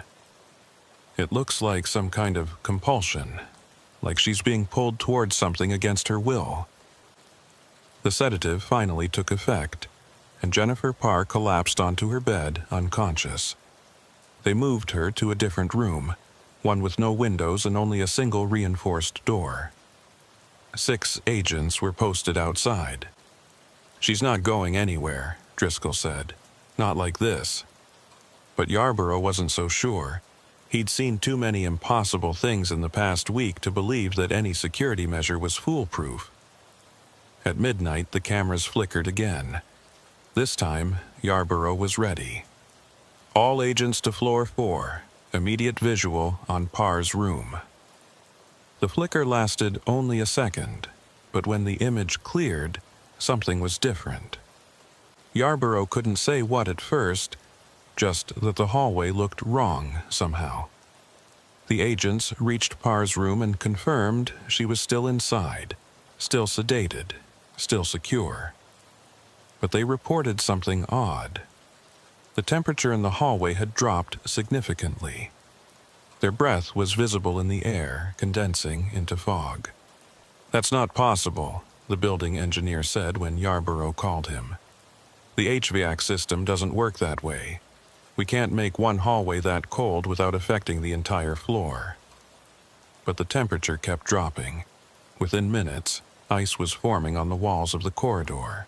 The agents posted outside Parr's room were shivering, their uniforms inadequate for the sudden cold. "Get them out of there," Yarborough ordered. "Pull them back to the checkpoint." As the agents retreated, the lights on floor 4 began to flicker. Not the cameras this time, but the actual lights in the hallway. On and off, creating a strobe effect that made it hard to see clearly. And in those flashes of darkness between the lights, Yarborough could see movement on the monitors. Shapes in the hallway, figures that appeared and disappeared with each flicker. They were tall, impossibly thin, moving with fluid grace toward Jennifer Parr's room. "Send tactical," Driscoll said, his voice tight. "Full response, now." But the tactical team was still 2 floors away when the lights went out completely. Emergency lighting kicked in, bathing floor 4 in red. On the monitors, they watched the figures reach Parr's door. One of them, it was hard to tell through the interference and poor lighting, seemed to pass through the door without opening it. The tactical team burst onto floor 4 30 seconds later. They cleared the hallway, finding it empty and impossibly cold. The door to Parr's room was still locked, still secure. But when they opened it, Jennifer Parr was gone. The bed was empty. Her belongings were still there. The window, which had been sealed and covered, was open, letting in frigid air from outside, and on the wall, written in frost that was already melting, were the words, "Complete." Yarborough stood in the empty room, feeling the cold seep into his bones. 9 witnesses. 9 people who had been under federal protection, supposedly safe, supposedly secure. All gone without a trace. He walked to the window and looked out. 8 floors down, the parking lot was empty and dark. No way anyone could have climbed down. No way anyone could have survived the fall. But the window was open, and Jennifer Parr was gone. Patricia Vaught arrived an hour later to process the scene. She worked in silence, collecting samples of the frost, documenting the temperature anomalies, analyzing the door lock to confirm it hadn't been tampered with. Finally, she stood up and looked at Yarborough. "I can't explain this, any of this. The physics doesn't work. The evidence doesn't make sense. It's like we're investigating something that violates the fundamental laws of how the world operates." "What are you saying?" Yarborough asked, though he already knew. "I'm saying that either we're missing something huge, or we're dealing with something that's beyond my ability to analyze. Something that isn't normal." That night, unable to sleep, Yarborough went back to the operations center and pulled up all the footage from the past week. He watched the flickering cameras, the empty rooms, the witnesses who'd vanished. He studied the geometric pattern on the map, the 9 points forming a shape he didn't recognize, but that felt significant somehow. And he thought about the figures he'd seen in the mountains, moving impossibly fast through the darkness. The footprints that ended in the middle of the forest.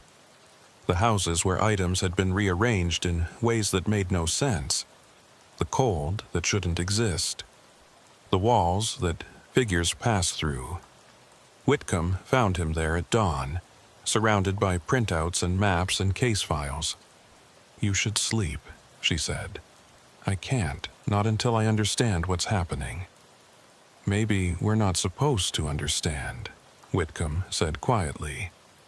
"Maybe that's the point." Yarborough looked at her. "What do you mean?" "Dr. Frost said this was ritualistic, that it was building towards something. Well, they've completed it now. 9 witnesses, arranged in a specific pattern. So, what happens next?" As if in answer to her question, Yarborough's phone rang. It was Harlan Voss. "Agent Yarborough," Voss said, his voice shaking. "I'm at one of the surveillance posts, the one near Landry's old safe house. You need to see this." "What is it?" "Just get here, now." They drove to West Virginia, making the trip in record time. Voss met them on the trail leading to the surveillance platform, looking like he'd seen a ghost.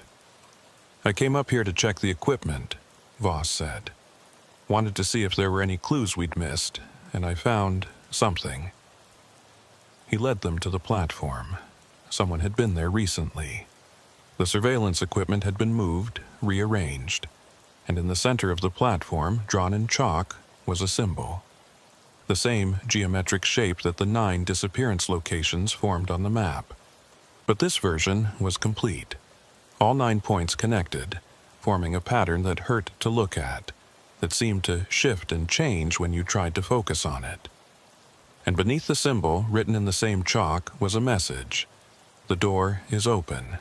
Thank you for your cooperation." Yarborough stared at the words, trying to understand what they meant. Thank you for cooperation. as if the FBI's attempts to protect the witnesses, to secure them, to gather them together, had somehow been exactly what the hunters wanted. "We helped them," Whitcomb said, her voice barely a whisper. "By bringing everyone to one location, by concentrating them, we made it easier. We did exactly what they needed us to do." Yarborough felt sick. She was right. Every decision they'd made, every security measure they'd implemented had played into the pattern. They'd been manipulated from the beginning, guided by an intelligence they'd never even recognized was there. "But why?" he said. "What was the point? What did they accomplish by taking these specific 9 people?" Voss pointed to something else on the platform. A notebook, similar to the surveillance logs they'd found before. But this one was different. The entries were in a different handwriting, more recent. Yarborough picked it up and read the first page. What he found there made his blood run cold. The notebook contained profiles of the 9 witnesses. Not just their routines and habits, but their backgrounds, their histories, their crimes. And as Yarborough read through them, he began to see a pattern he hadn't noticed before. All 9 witnesses had testified against organized crime operations. But not just any operations. Each one had been involved in cases connected to human trafficking, specifically the trafficking of women and children. They weren't random targets, Yarborough said. They were chosen specifically because of what they'd testified about. "But why take them?" Whitcomb asked. "Why not just kill them?" Yarborough turned to the last page of the notebook. There was a single sentence written there in careful block letters. "They go to pay the debt." "What debt?" Voss asked.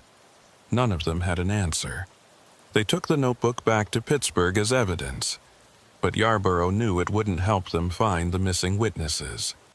The pattern was complete. The ritual, or whatever it had been, was finished. And the 9 people who'd been taken were beyond any help the FBI could provide now.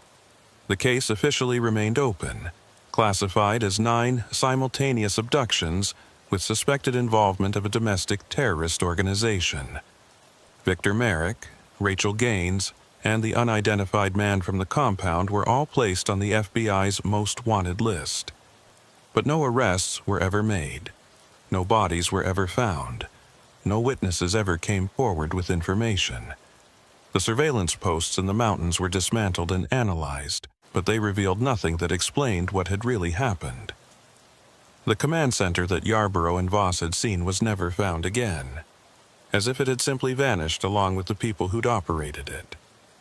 And sometimes, late at night, Yarborough would wake up remembering those figures in the darkness, moving impossibly fast, and he would wonder if they'd been hunting the witnesses at all, or if something else had been calling those 9 people.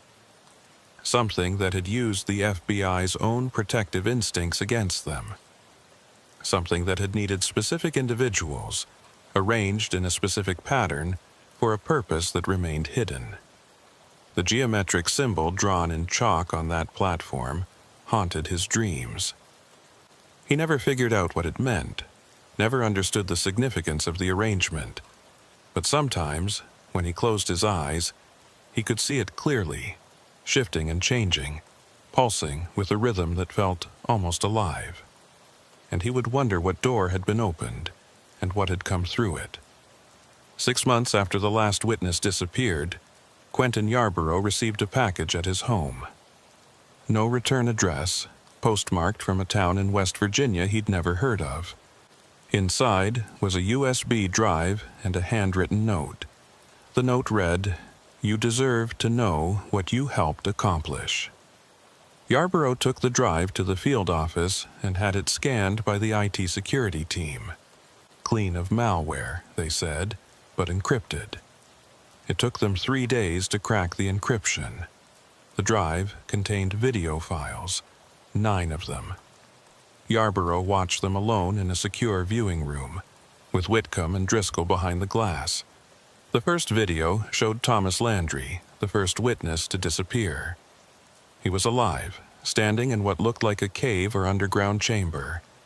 Stone walls, dim lighting, symbols carved into the rock that matched the geometric pattern they'd found. Landry was speaking, but not in English. The language was unfamiliar, guttural, and strange. His eyes were unfocused, distant, as if he was in a trance. Behind him, figures moved in the shadows, tall, thin shapes that the camera couldn't quite capture clearly.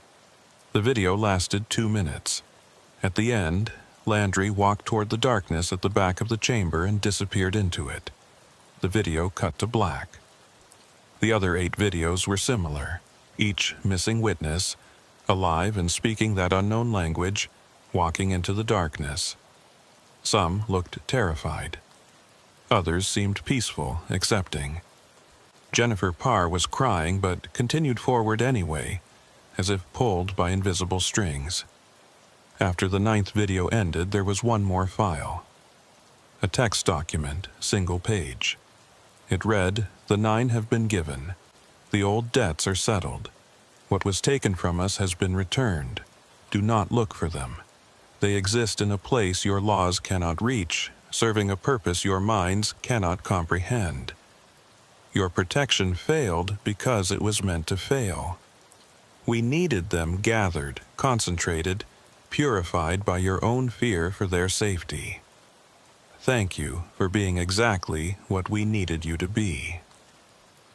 Some doors, once opened, cannot be closed. Some prices, once paid, change the world forever. You played your part well, Agent Yarborough. Sleep soundly, knowing you helped restore balance.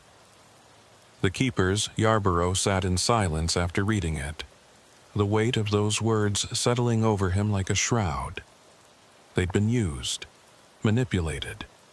Every attempt to protect the witnesses had been anticipated, guided, shaped into exactly what the keepers needed. "We have to find them," Whitcomb said through the intercom. "We have to bring them back." But Yarborough knew the truth, even if he couldn't say it out loud. The 9 witnesses weren't coming back. Whatever had been done to them, wherever they'd been taken, was beyond the reach of any federal investigation. He thought about those figures in the forest, moving impossibly fast. The footprints that ended in nothing, the cold that shouldn't exist, the symbols that hurt to look at. All of it had been real, and all of it pointed to something operating outside the normal rules of reality. The case was officially closed 3 months later, classified and sealed. The official report stated that 9 witnesses had been abducted and murdered by a sophisticated criminal organization with inside access to witness protection protocols. Victor Merrick and Rachel Gaines remained fugitives, wanted for conspiracy and multiple counts of kidnapping. But there was an addendum to the file, sealed under a higher classification, available only to senior officials with specific clearance. That addendum contained the videos, the geometric patterns, and a recommendation that future witness protection protocols be revised to prevent concentration of protected individuals in single locations. The addendum ended with a note from Yarborough himself. This investigation revealed patterns of activity that suggest organized ritual behavior with unclear motives and unexplained technical capabilities. Conventional criminal analysis may be insufficient. Recommend continued monitoring for similar pattern formations in future cases. He never wrote what he really believed, that they'd encountered something pretending to be human, something that had hunted 9 specific people for reasons that had nothing to do with crime or revenge. Something that needed those particular individuals, arranged in that particular pattern, to open a door that should have stayed closed. Deputy Harlan Voss called him one night, months after the case had been sealed. "I'm still monitoring those frequencies," Voss said. "The radio channels. They've gone quiet mostly, but sometimes, late at night, I pick up something. It sounds like voices, but they're speaking that same language from the videos. And underneath it all there's a sound, like breathing, but huge, like something massive is sleeping somewhere in these mountains. "You should stop listening," Yarborough said. "I know, but I can't, because sometimes, Agent Yarborough, I swear I hear them, the witnesses, calling out. Not for help, more like they're calling others, inviting them to come join them." Yarborough didn't sleep well that night, or many nights after. He requested a transfer 6 months later, moving to the white-collar crime division in New York, as far from the Appalachian Mountains as he could get while staying on the East Coast. But distance didn't help. He still dreamed about the geometric pattern, still saw those figures moving through the darkness, still heard Jennifer Parr's voice saying, "They're calling me," in that terrified whisper. 2 years after the disappearances, a hiker found a campsite in the West Virginia mountains, abandoned but recently used. The rangers who investigated found 9 sleeping bags arranged in a circle, 9 backpacks, 9 sets of personal items. DNA testing matched all 9 to the missing witnesses. But there was something else at the campsite. A journal written in multiple hands, dated entries covering the 2 years since the disappearances. The entries described a community, a purpose, a service being performed. They spoke of the old ways, the old powers, the balance that needed maintaining. The final entry, dated just days before the campsite was discovered, read, "We have learned what we needed to learn. We understand now why we were chosen. The work continues, but not here. We move deeper, where the roots are strongest. If anyone finds this, know that we went willingly in the end. What we left behind was small compared to what we found. Tell them we're not lost. We're exactly where we're supposed to be." The journal was added to the classified file, but no further investigation was launched. The case remained closed. The 9 people remained missing, presumed dead by most, though no death certificates were ever issued. Yarborough retired from the FBI in 2029, taking a position teaching criminal justice at a small college in Vermont. He never talked about the Witsec breach case, never discussed what he'd seen or what he believed had really happened. But sometimes, late at night in his office, he would pull out copies of the case files, unofficial copies he'd kept despite regulations, and study the geometric pattern. He'd mapped it against astronomical charts, against ancient symbols, against mathematical formulas, trying to understand what it meant, what it opened, what had come through. He never found an answer, but he noticed something disturbing. Similar patterns were appearing in other cases, not FBI cases, but reports from around the world. People going missing in groups, arranged in specific locations, all with histories of testifying against human trafficking operations. 9 people here, 9 people there, always 9, always arranged in that same geometric configuration. It was happening again, somewhere else, and there was nothing he could do to stop it. One night, 10 years after the original disappearances, Yarborough received an email. No sender information, routed through anonymous servers. The message was brief.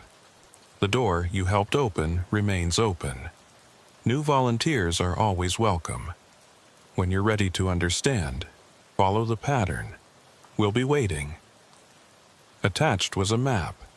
9 locations marked in rural Vermont, forming the familiar geometric shape.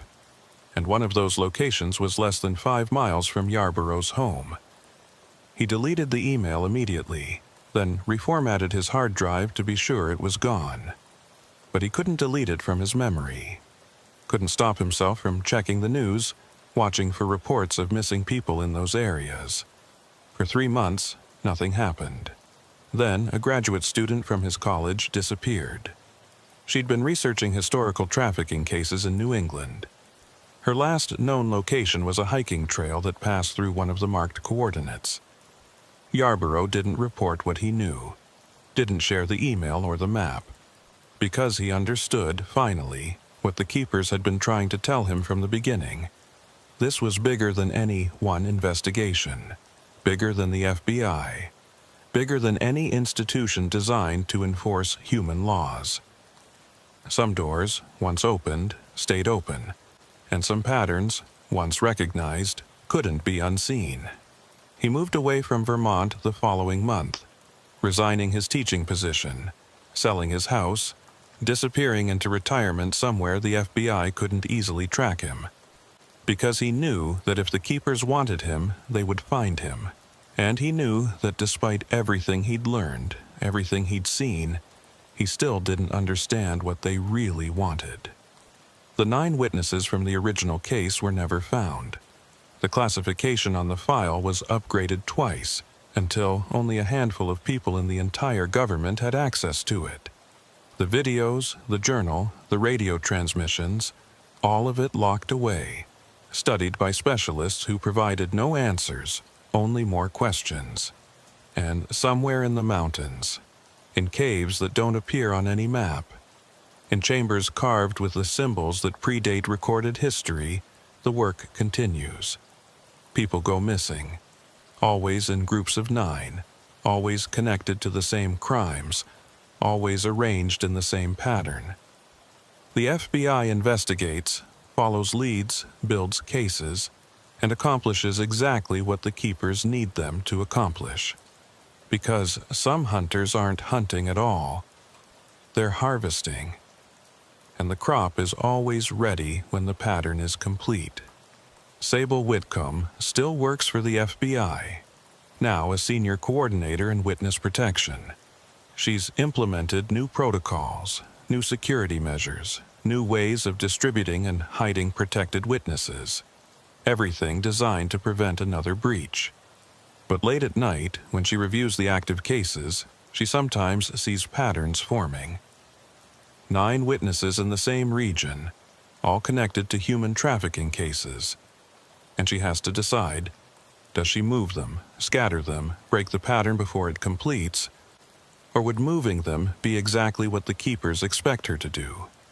Would it push the pieces into place, complete the configuration, open another door? She doesn't know. Can't know. And that uncertainty haunts her more than any specific memory from the original case. Because the worst part isn't what happened to those 9 people. The worst part is not knowing if it's about to happen again, and not knowing if, by trying to prevent it, she's actually causing it. The pattern is always there, waiting to be completed. And someone, somewhere, is always watching, always guiding, always harvesting. The door stays open, and what comes through it is patient, ancient, and hungry for the debts that humanity owes.